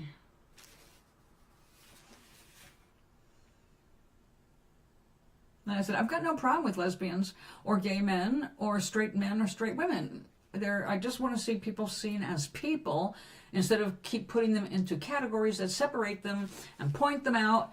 And then it's like looking at a freak show. Oh, I wonder what it's like to be with those lesbians. If you want to know what it's like to be around gay people, then watch Queer Eye. Apparently, because if you noticed an imbalance like that, the writer, well, that's how it always is, isn't it? I mean, if you don't have a good writing staff, then it's gonna suck no matter what you do.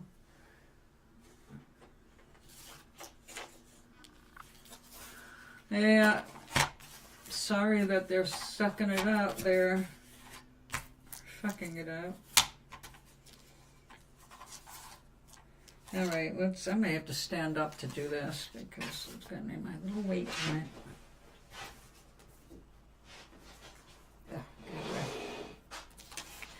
Yeah, I hate when they mess with Star Trek. They should have just stayed with that philosophy instead of George Lucas going off and creating a war. Let's bring the war out to frickin' space now. I'm tired of having war on Earth. Let's find another battleground. It's great. So instead of promoting peace through the galaxy, now you're saying, oh yeah, but some people aren't going to agree with us, so let's fuck them up.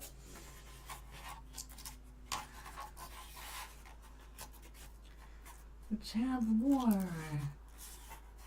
So yeah, I'm not a fan of war. I did love the original, what was that, Star Wars. But then after it's like, how many sequels are they making? They're getting weirder all the time. Not my thing. I do love science fiction, but I don't know why everybody's got to throw in military, and I guess that's why I'm writing Amaris. A planet without a military or a need for it.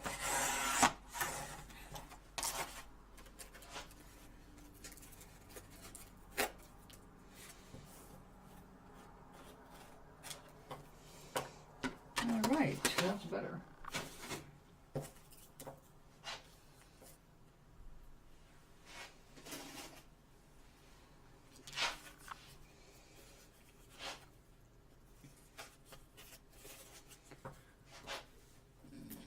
Now, apparently it's not going to last. Have they been renewed? Are they even going to finish the season or what? Because if it's that bad, I don't see it going. It'll be canceled early like the original Star Trek. Oh, yeah, that is a delicious color. Alright, so it's going to have to go this way. We'll put the window up here. Table, plants. Oh, we could do a couple shelves. A table, shelf with a plant. Window, plant, tureen of soup. Little plant. That might work.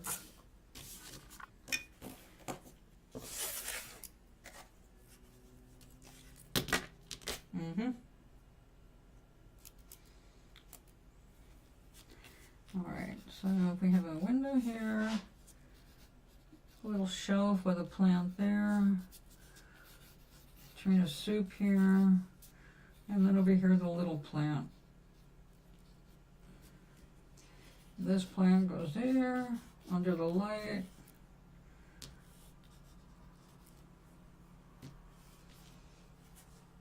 Ding, ding, ding, ding. All right. Ding, ding, ding, ding. All right. I think I can work that out. We'll sketch it out tomorrow.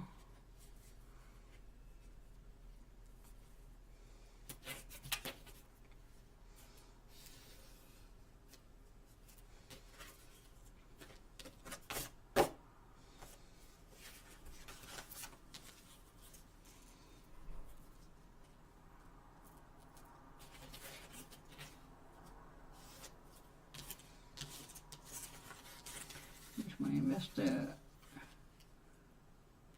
Oh my god! He wears shoes. She walks around barefoot half the time, and she sits in the captain chair like a cat. Oh, great! Is she human or something else? Like, does she have feline blood from another planet or what? I guess every time they create a lead character, they need a quirk. So barefoot and sits like a cat. That doesn't sound very Starfleet. So is the captain the lesbian that everybody can say she's the lesbian? You gotta wonder, what the fuck is wrong with these people?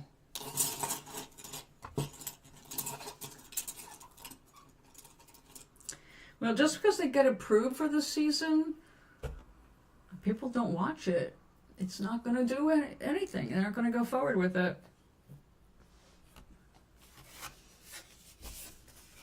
So, sounds like they have a problem.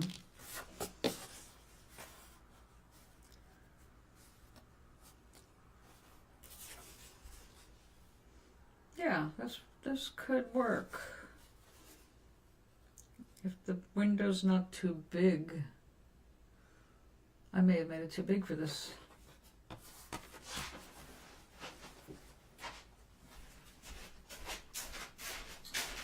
Come back here, let me see.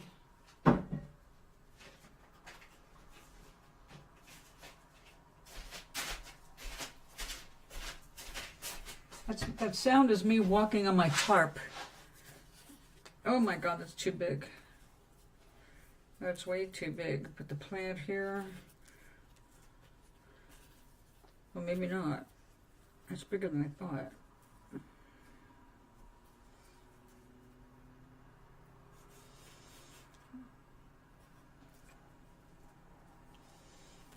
Put a shelf over here so the plant goes over into the window.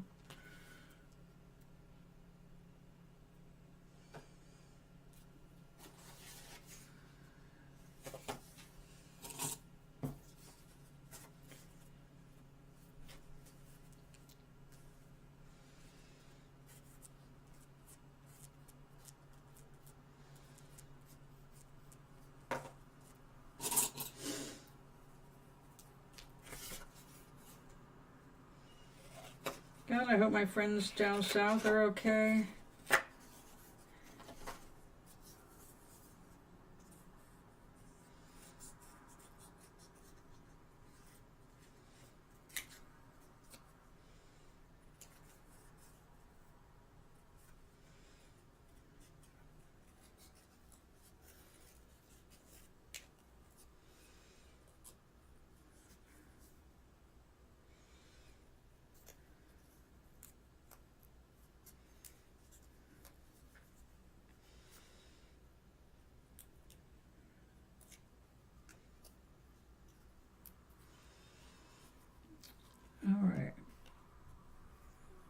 So if we have a plant right there,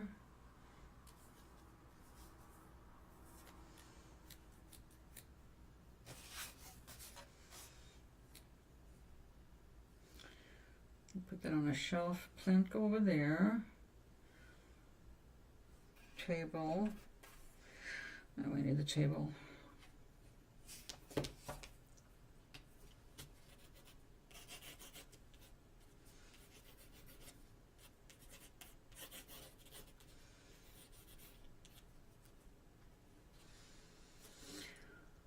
Oh, that'll make all the green over there.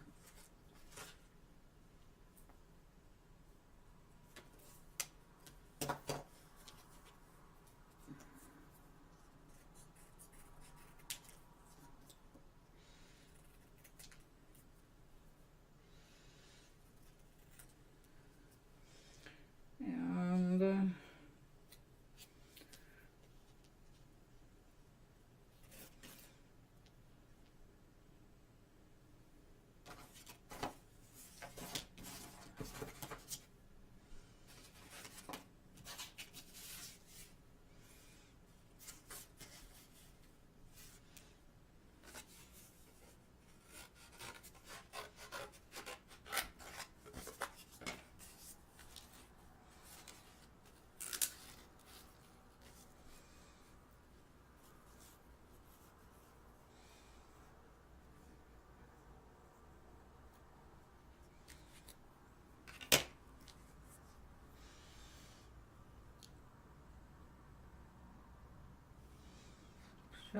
shelf.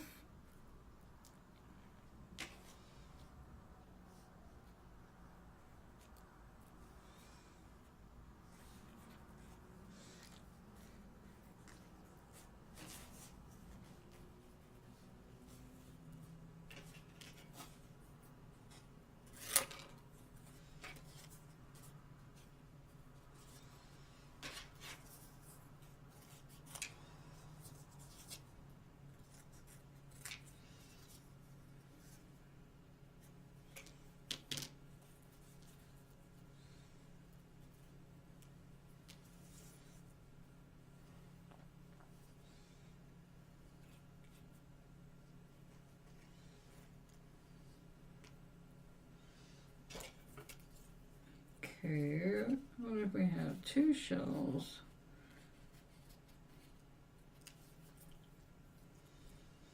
Instead of that, maybe put a ladle.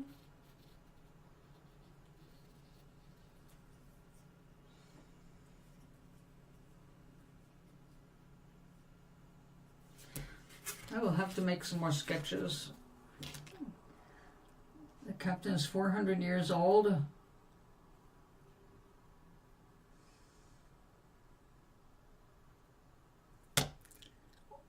Oh my God. It does sound like really poor writing.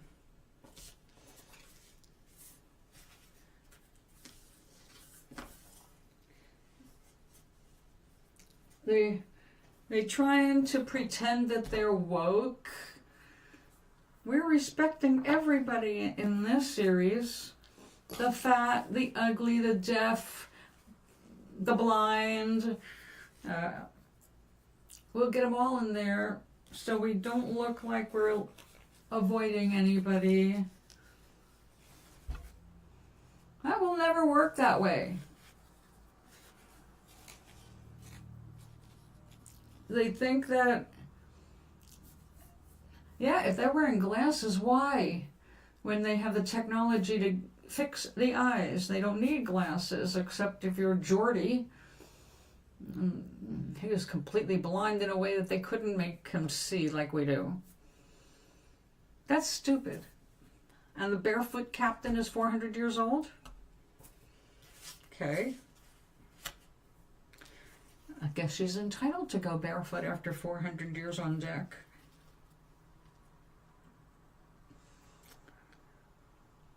You know, I'm going to put some of this stuff in here, fill it up so I can paint it again tomorrow, make this work better.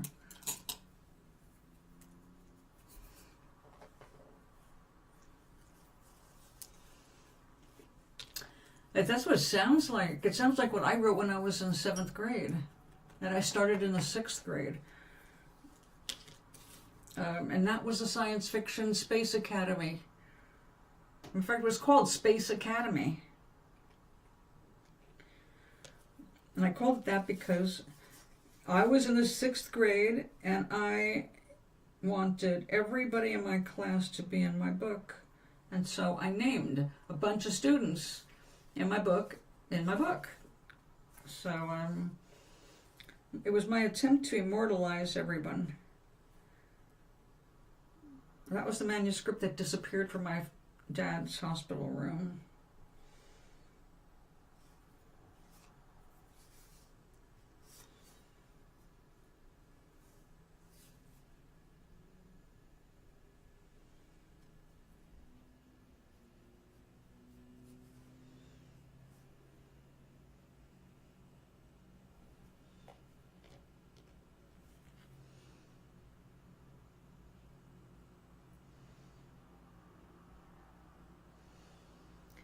My father pointed out my first writing mistake. And it's advice I have tried to keep in mind ever since. Because, I love science fiction and fantasy. I had so many inventions in the future that I wasn't explaining how I was naming them because I was an amateur writer. And I wasn't showing, it's I was telling instead of showing. And if you want to be a good writer and make people interested in your scenes, you need to draw them in with action. So the second book is much better than the first that way, although the first is better than what it would have been if I didn't know about some things in planet building. All right, we're not using these little cutouts except for spacing. And this, after all these little things sealed together, tomorrow I'll repaint them with a little acrylic paint so it sticks. And then we will start looking at how to make our plant. The bowl will be made out of this because it's got all the right colors to go with it and a pattern on it. So it's going to be pretty cool. And we've got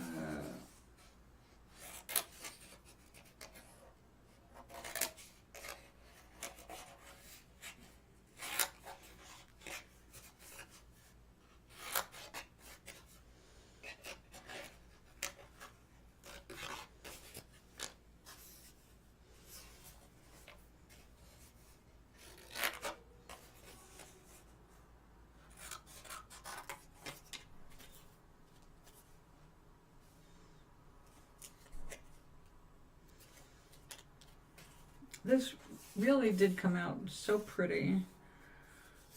I don't want to waste any of it. All the different areas, different looks.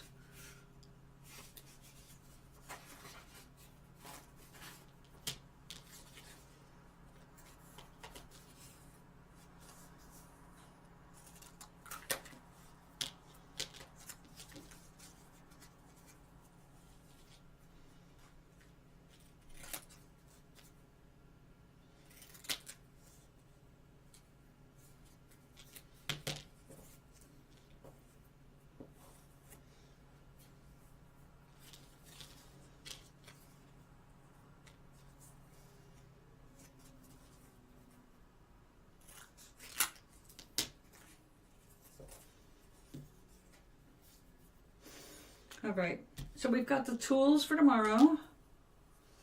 Tomorrow being Sunday. Now, we're expecting up to 18 inches of snow tomorrow.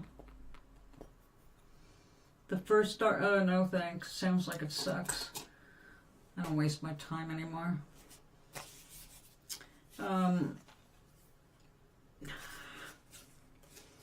Come on, there's so many good things to watch. Why would I waste my time watching crap? You already looked at it for me. I don't have to bother. Like, nope, that's not what I like.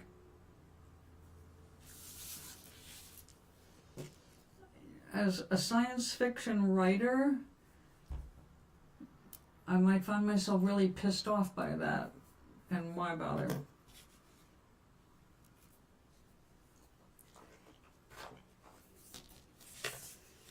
What is important? Me having a good time. That's what's important.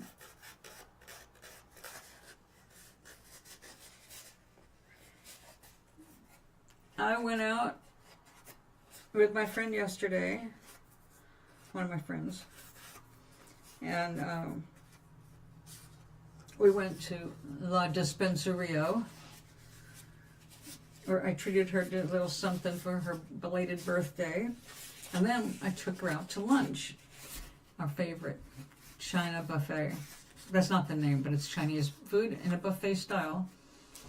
And they happen to make some stuff that's really, really good, which is why I go back there. And they are so clean. We watched them. We were only there for a very short time. This time I took some home with me so I could have it for today's breakfast, which is what I did. They, after about an hour, they went and collected every single tongue and spoon and replaced them with clean ones. Like, that is what I like to see. They don't mess around. They don't want people touching things and spreading germs. They're always changing out the silverware at the buffet, always bringing out clean pans. It's like, all right, I will continue telling people it's a good place to eat. It's a good price. Especially when you go, the same person I went out to breakfast in another town, a little diner that's been around for probably, I don't know, 50 years at least. Family owned, family run, every generation just keeps on adding to the employee stock. Well, we had breakfast.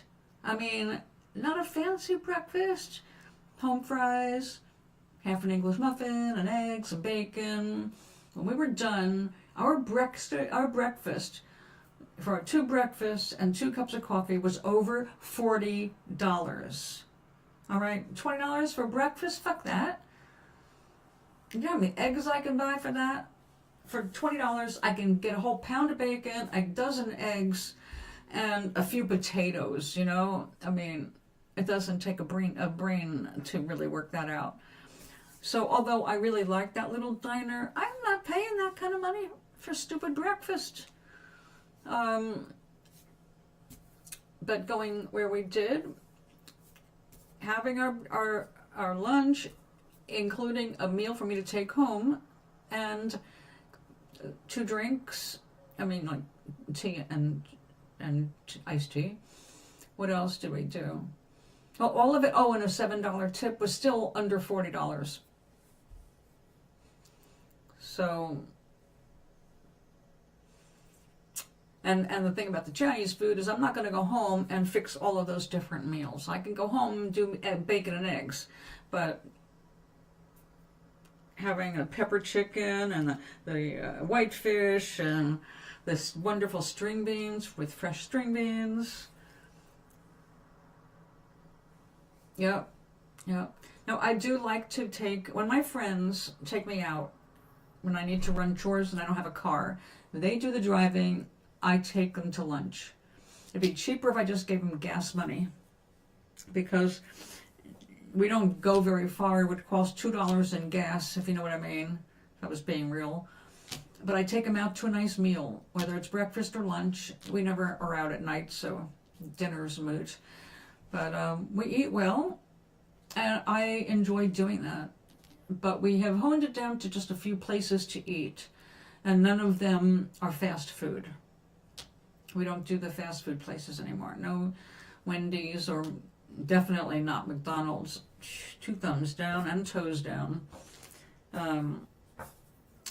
It used to be occasionally I would go to Burger King, but now it's like, you know what? During the holidays, when everybody is buying spiral cut hams and whole turkeys, all the other meats and stuff go down in price, and that's when you want to get your stuff. So I got a couple pounds of Australian ground beef. I haven't had ground beef in my house in 10 years at least. I don't cook with it. I don't buy ground beef. I don't trust ground beef or any ground because it's not well, if you have mold allergies, ground foods are not good for you. They are too exposed to aerobic molds, so no. But I occasionally do want a hamburger. And although, I mean, I'm not a vegetarian by any means, I don't do a lot of beef or pork.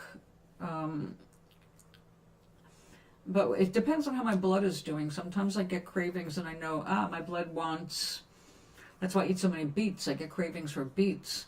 And sometimes I get cravings for beef, which means I probably need more hemoglobin.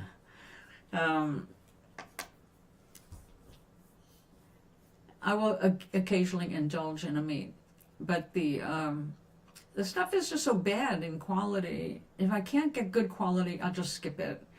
I can get good quality beans and enjoy them and be completely satisfied and have plenty of protein without going overboard, with other people's stuff.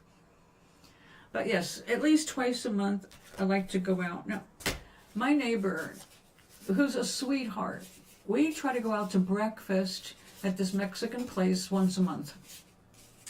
They're not that cheap either, but they're cheaper than the other place. And the food is always very, very fresh. So they just do breakfast and lunch, and then they close. So they've been around for a long time too. So we go there once a month and have breakfast. And this month is hard to do because of all the stuff that we're doing for taxes and inspections, and it's a rough month for people in this building in general. So I went over to help her with her computer today, just to show her how to print something, because she got a really confusing email, and I'm looking at this and going, they're asking you to download a completely different app and get a subscription to it. It's like, that's not what you need. I don't know what the hell. And then finally I found the right button and we got it done. When I went over there to wash my hands, there was an envelope under my door. She gave me a $20 bill for helping her on the computer. It's like, I'm just being a friend. You don't have to pay me anything.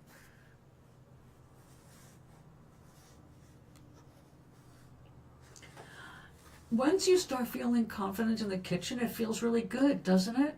When you know you can make a couple of things, when you start to get used to ingredients and how they go together, then you don't even need to fill your refrigerators or your shelves. You're able to look at things and go, this goes with this, and this, and this, and bam, bam, bam. You got a really healthy meal put together. I love my frying pan for that. Throwing things in the frying pan, it's like, yeah, throw some, it's like, okay, I'll start with a can of diced potatoes, let's say, as an example, or chop up or break up a potato. Throw that in the frying pan. Then I'll throw in, I got an onion, I'll chop up an onion and throw the onion in. I got some frozen corn, I'll take a handful of frozen corn and throw that in. While I'm in the freezer, I see I've got some frozen peppers, bell pepper strips. I'll throw those in too. And you just find this goes with this and this goes with this. And then when you get enough of that stuff in there and you taste it, you go, so this is what food tastes like. I haven't even added seasonings, but it's pretty good. And then you realize that all that stuff that you get at fast food places has so much chemicals in it that you don't even know what the food tastes like anymore.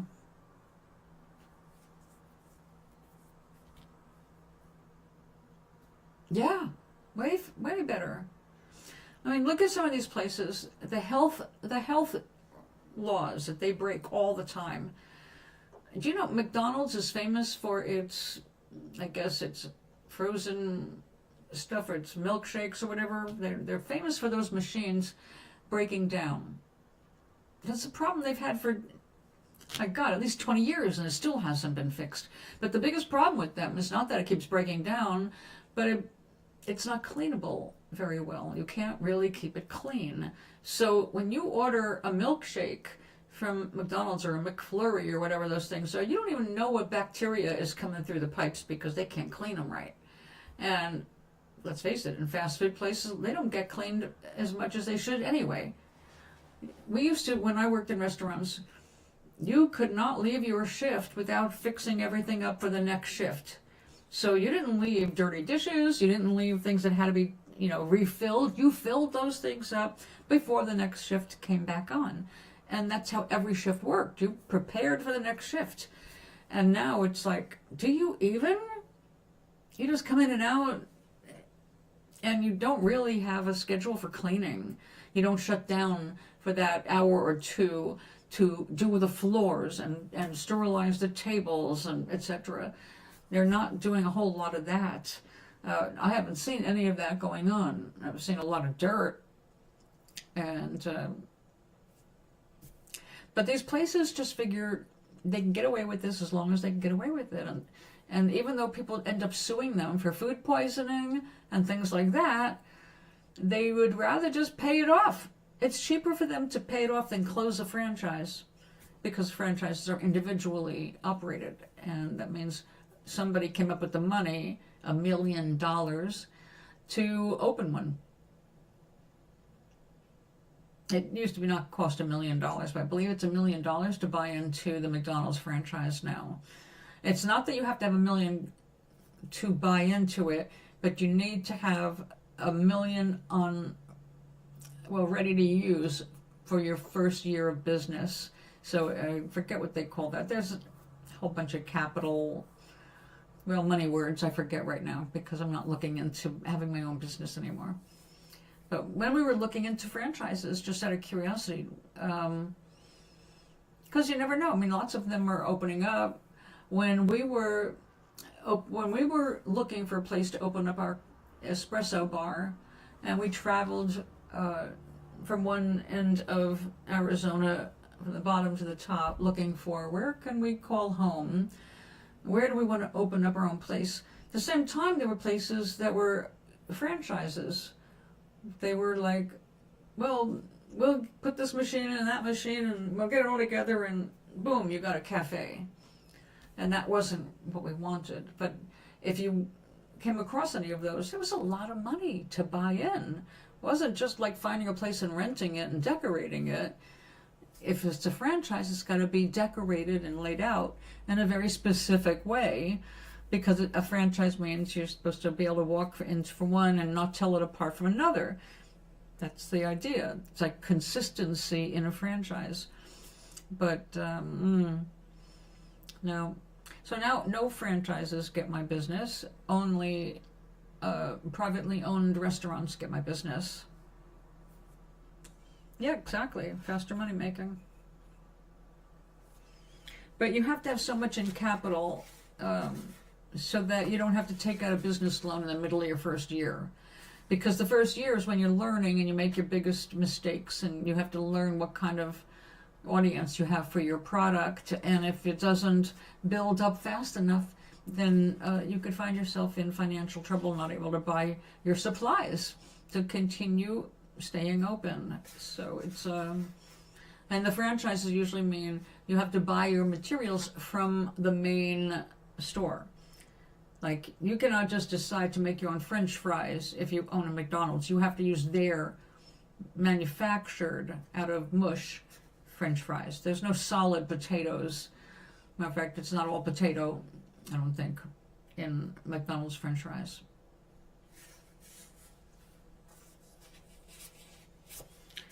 So, you gotta know what you're eating, right?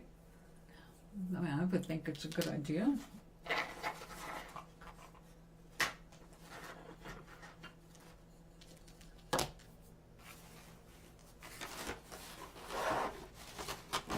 I think one of the coolest things I discovered was making tortillas out of chickpea flour. Which sounds strange, but chickpea flour and water, just those two ingredients, poured into a hot pan, if it's thin enough, you end up with a tortilla that's very tasty, really healthy because it's not full of gluten, there's no gluten in it, And you can fold it up, and like I was making them into like tacos.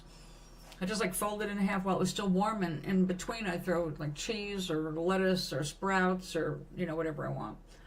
Not a whole lot of stuff. I made it more like, well, kind of the way you do a grilled cheese.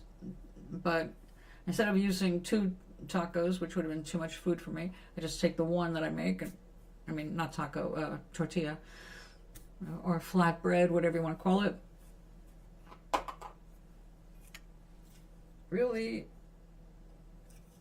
feel independent when you're able to produce in a moment's notice. I mean, the chickpea flour, you buy it already ground up. But you don't have to. You can buy chickpeas and grind them up yourself into a powder. But it's much faster if you just buy the bag of flour. Throw half a cup of that in a bowl. Throw a 1/4 cup of water on that, or make it as thin as you want, a little extra water. Throw in some seasoning, salt. And when it's pourable, you pour it into a pan, and voila. You just feel so good that you made yourself something super healthy, and it's so fast. You don't feel like, oh, well, I had to wait for this to rise, or cooks for an hour, or bakes for an hour. Yeah, if you make a loaf of bread. You can also make chickpea bread and lentil bread. So there's so many different things you can do with stuff that's healthier than regular flour. You know where the ingredients are coming from. You know exactly what's in it. You don't have to decipher any chemical names. I do enjoy that. So, the other day we went to the store that supposedly had a lot of organic stuff. They had some, but I was not as impressed as I was hoping to be. But I did find some good stuff, and one of them was a basil pesto. I love pesto sauce, and I've been getting one I like well enough to keep in my stock from the regular grocery store. But then when I found this other one, I was like, oh, this looks really better. And it's also a bigger jar for the same amount of money. I read the ingredients, and it was such a huge difference. The one that we commercially get in like ShopRite and Stop and Shop and all that, it has sulfites in it as a preservative. It has no nuts in it at all. And it's like, well, it tastes good, but why are they using soybean oil more than olive oil? Why is olive oil the last ingredient before sulfites? And then you look at this other one that came from Italy, and there's no sulfites, and they've got cashews and pine nuts, and it's like, oh, wait a minute, this is authentic. It's an ounce more than this one, and it's got real good stuff in it, and this is, when comparatively speaking, crap. Crappy oil, cheap oil, seed oil, and sulfites, which give people headaches. Faster money making applies there too. So, yeah, I'm getting pickier. I'm reading more labels, and I used to always be a label reader anyway, but now it's like self-preservation. You have to really understand what you're putting in your body and what you don't have to put in your body. You can completely bypass that by making some of your own stuff. So I'm really getting into it. I really am loving it. And honestly, Maui, when I was married, I did cook 3 times a day, every day, except on my birthday and anniversaries. Then I insisted on going out to lunch. I still freaking made dinner. But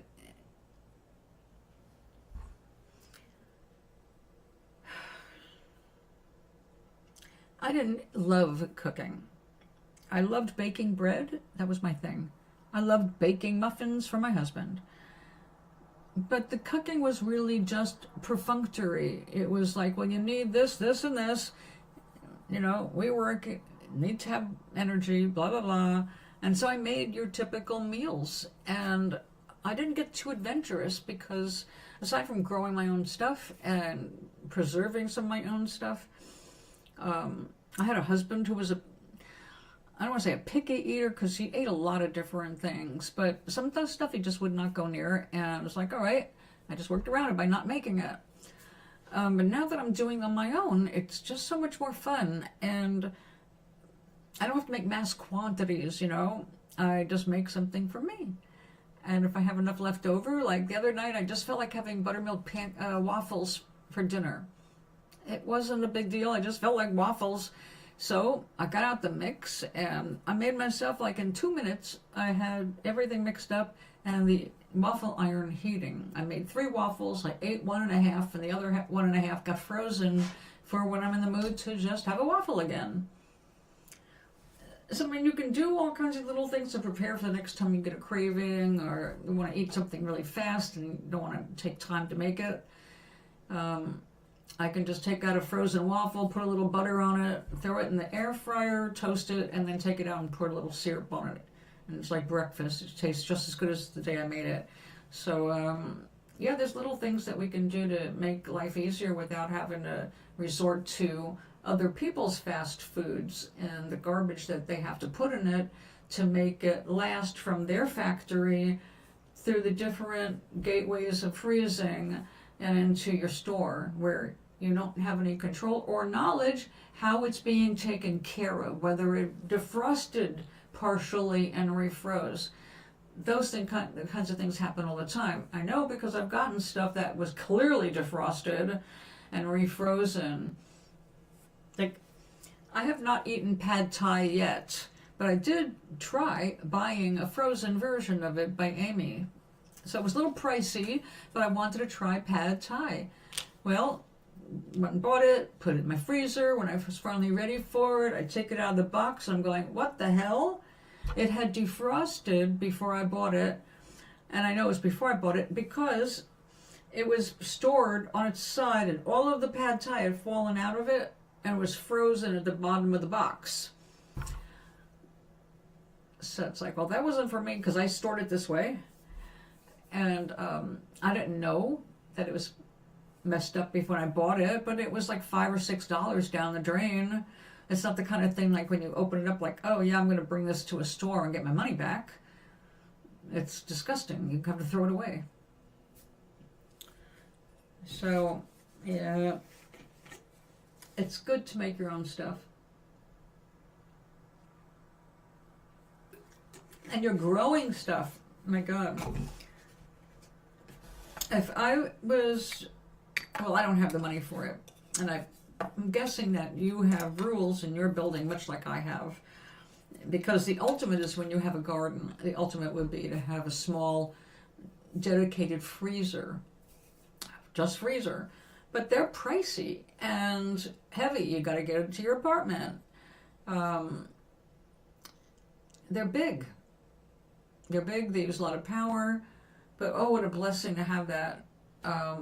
Because if you're putting your own food up, you're growing your own food, you'll fill that sucker. You will fill it and you'll have it go through an entire season without having to go to the store. So you can do a lot if you have a freezer, but it is a consideration. They don't make them as small as they make those little refrigerators. If they made one just the size of those little fridges, I could probably handle that. I could find a place to pop that. But then again, this is an old building, unlike yours, and our electrical system, I don't know if it can handle the strain of a freezer in the place. Yeah, I wouldn't count on it. You know, money rules the world is an easy idea to go into, but really it's we who rule the world. It's our paying that money. We don't have to pay that money. I was responding to a comment earlier this morning. Look at how we have industries, right? We've got an egg industry, a dairy industry, a beef industry. We've got an industry for everything. The dairy industry, even though eggs fall under dairy, they're two separate industries. The egg industry is its own, dairy is on its own. Each one of those is not promoting any of that for health. They have an objective. They need to have as predictable an income and payout as they can get, which is hard to do when you're a farmer. But when they make it an industry, they put out all kinds of propaganda. The milk mustache, they brought it back. It's bullshit. Dairy milk is not good for humans. It wasn't designed for humans. It was designed for baby cows. but the industry makes money on it, and they were pissed off years ago. You remember when we went from containers, paper containers, to clear plastic ones, and then they discovered that the clear plastic ones were allowing all the vitamin D to evaporate before you could even drink it, and they had to start adding vitamin D, not to make it healthier, but to bring it up to what it was before they started messing with it. Then we see the return. We're getting more of the dark colors, or the covered plastic. Light destroys vitamin D. Also, like air destroys vitamin C. You don't want these things laying around. They're supposed to be in the fruit, in the vegetables, and eat, and then your body takes them out. But we're making these choices every day. We're buying these things, and as long as we're buying them, we're telling those industries that we're okay with their practices. But look what they just exposed with the egg industry alone. All those labels, all those fancy boxes, they're no different, essentially no different than the eggs that are the cheapest ones. So you can pay $3 right now. I could go to Walmart or ShopRite. I can get a dozen eggs for $3. Although today, with everybody running for supplies, maybe not. But I could get a cheap one for $3 per dozen, or I can pay $9 for the same fucking eggs from a different label. Or I can pay extra money for ones that give their chickens marigold petals to make the yolks orange. Do I want to be fooled like that? People think that a nice dark orange yolk is a healthier egg, and I believe it is. But it's really a visual thing, and there's no increase in the nutrition just because it was made orange. They're not getting that orange from their healthy diet. They're getting it because they're being fed flower petals that turn it orange. It's the same flower petals we use to make dye for fabrics. So they do shit like this constantly, and we fall for it all the time. I thought I was doing a good deed by getting pasture-raised chickens and pasture-raised chicken eggs. And then I found out what pasture-raised means. It's still better than completely factory farmed, but they are factory farmed. Finished in the pasture is when they're let out and toward the end of their lives before they're butchered, or when they're laying the eggs. They get a little bit of time out there in a controlled situation. They're just not in a single cage. They're on a big factory floor. That's not healthy either. That's how disease spreads. So we have a lot of really crappy practices that we have no idea what's going on. And they present things like, the clean coal. Oh yeah, clean coal. We're going to show you blue sky, puffy clouds, and green grassy field, little daisies growing on it. And then the big ad says, clean coal. Coal is black. It poisons the land, it poisons the water, and it uses a ton of water to extract from the ground, and then you got to get rid of the sulfur. So there's nothing clean about coal. It destroys communities when they open up a coal mine. It makes the water run black. It poisons people's wells. Coal is filthy. But money talks, right? So money puts out these beautiful ads. Oh, coal. No. Coal is poison. It's poison to be burned in your home.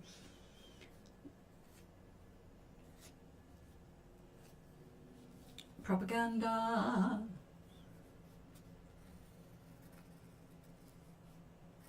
I mean, look, we got an asshole railing against windmills when countries are producing a massive amount of energy from windmills. China, Ireland, Scotland, they love their wind because it's cheap and it's efficient and it's wind. It doesn't cost anything.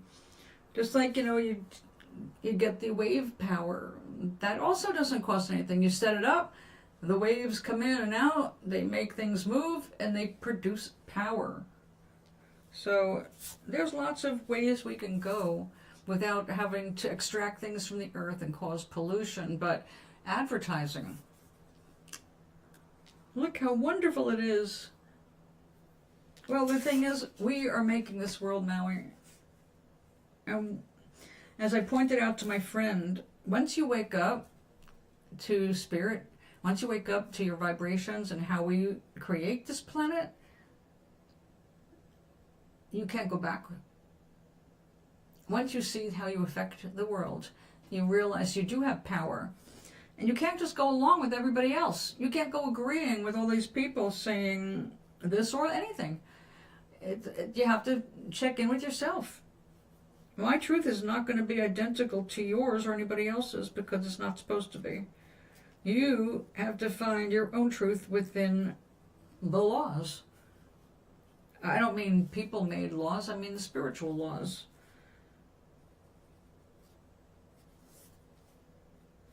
The law of attraction. You can't beat that any more than you can beat gravity without a rocket.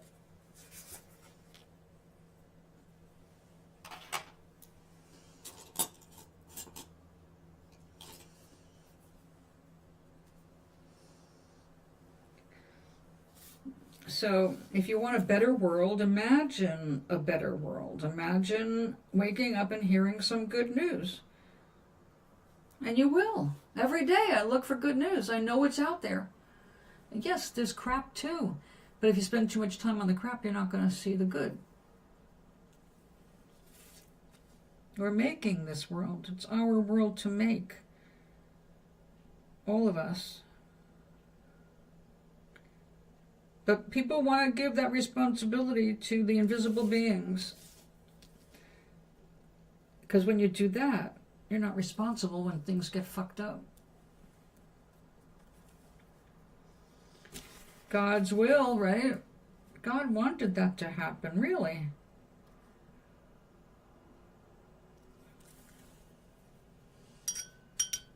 Or did you?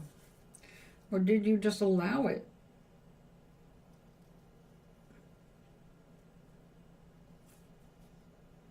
Did you attract it? Well, actually, right here on YouTube, I posted in the community forum, I posted some good news yesterday. Good news for January 2026. It's definitely worth watching. If I didn't give it to you in your messenger, then I did post it here on YouTube, on this channel. This Australian dude, he does this every month, gathers good news from all over the world. And boy, did he have some good news this month. There was good news out of China, there was good news out of Australia, a couple things out of Australia. It's really worth watching. It's very enlightening, and you feel better when you see that there are so many people actively at work to help our planet and to help each other. The rest of the world, yes, all those people that donated $1 million or $1 billion to be part of the peace board headed by and run by and all the money going to be controlled by Trump, right? Those people are all dictators. Everybody who joined him on the peace board is a fucking dictator, right? What do we want to do with those people? Nothing.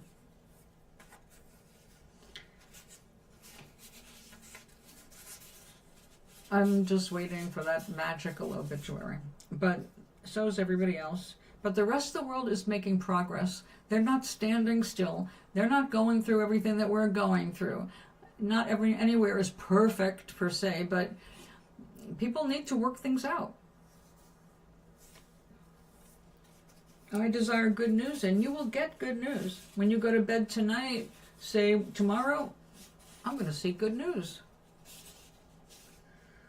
Even in the middle of a disaster, there will be good news of rescues and people surviving. It's not all going to be, how many deaths of people, how many da-da-da-da. It's like, you'll find that news because Fox and people like them, they can't wait to agitate you. That's their business, is agitating people. So you have to seek out better than that. the agitators get the headlines. They advertise the most. It's not an accident. There is no ad that you see on YouTube that's not paid for. They have to put the money up front. So if you see an ad, you better hurry before YouTube takes this down. They took it down before. No, you ran out of money on your ad and you had to put more money in. If you disappeared at all, YouTube hardly ever takes anything down. And if you're paying them to put it up, there has to be complaints against that ad before they do anything about it. I complained about an ad that was on my channel. It was a man looking at his dick. And no, they didn't show the whole penis, but they showed enough that made me go, why is that on my channel? We do not talk about penises here, not often anyway. But you know what I mean. It's like, what are they doing? It's all lies. It's all bullshit. And anytime you see any ad, you have to remember it's to make money. That's all it's there for, is to make money. Their job, and I'm taking this from my father, who was a champion salesman, their job as salespeople is to take your money out of your pocket and put it in theirs. That's it. That's the whole goal. They don't care how they do it. They don't care what kind of lies it takes. They don't care if they sell you shit. As long as they get your money, then you got to fight to get it back if they screws you over. We've all been there, done that. Right?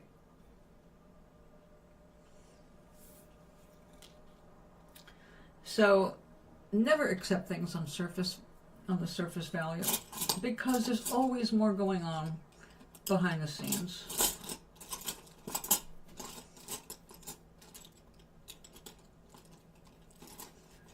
So, you know, I think we've been on here long enough. Oh my goodness. Oh, it's after 5. I think it's time I make something to eat. Tomorrow is Sunday. We'll be here 10:30 to noon tomorrow because it's Sunday. And you will be asleep if you're a good boy. So I'm glad you're feeling better and you're eating and you're hungry. That's a good sign. You know, like in the nursing home, it's when people stop eating that we worry. As long as they have any kind of an appetite, we're not that worried. It's like, good. The body wants to continue. So I'll say, aloha.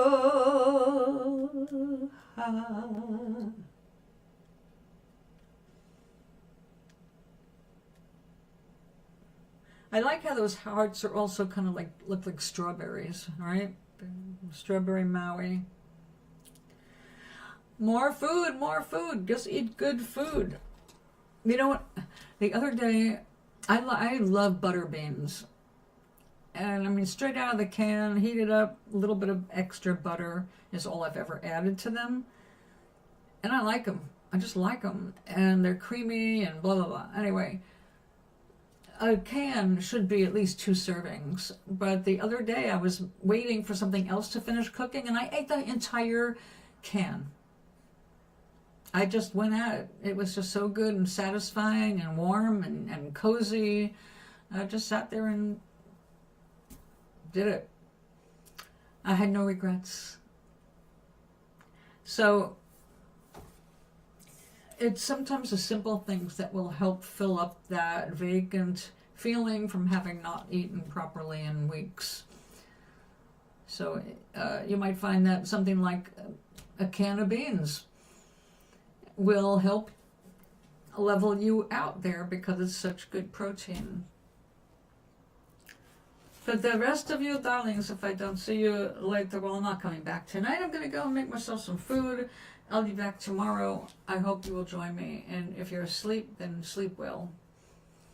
Otherwise, I see you in the morning.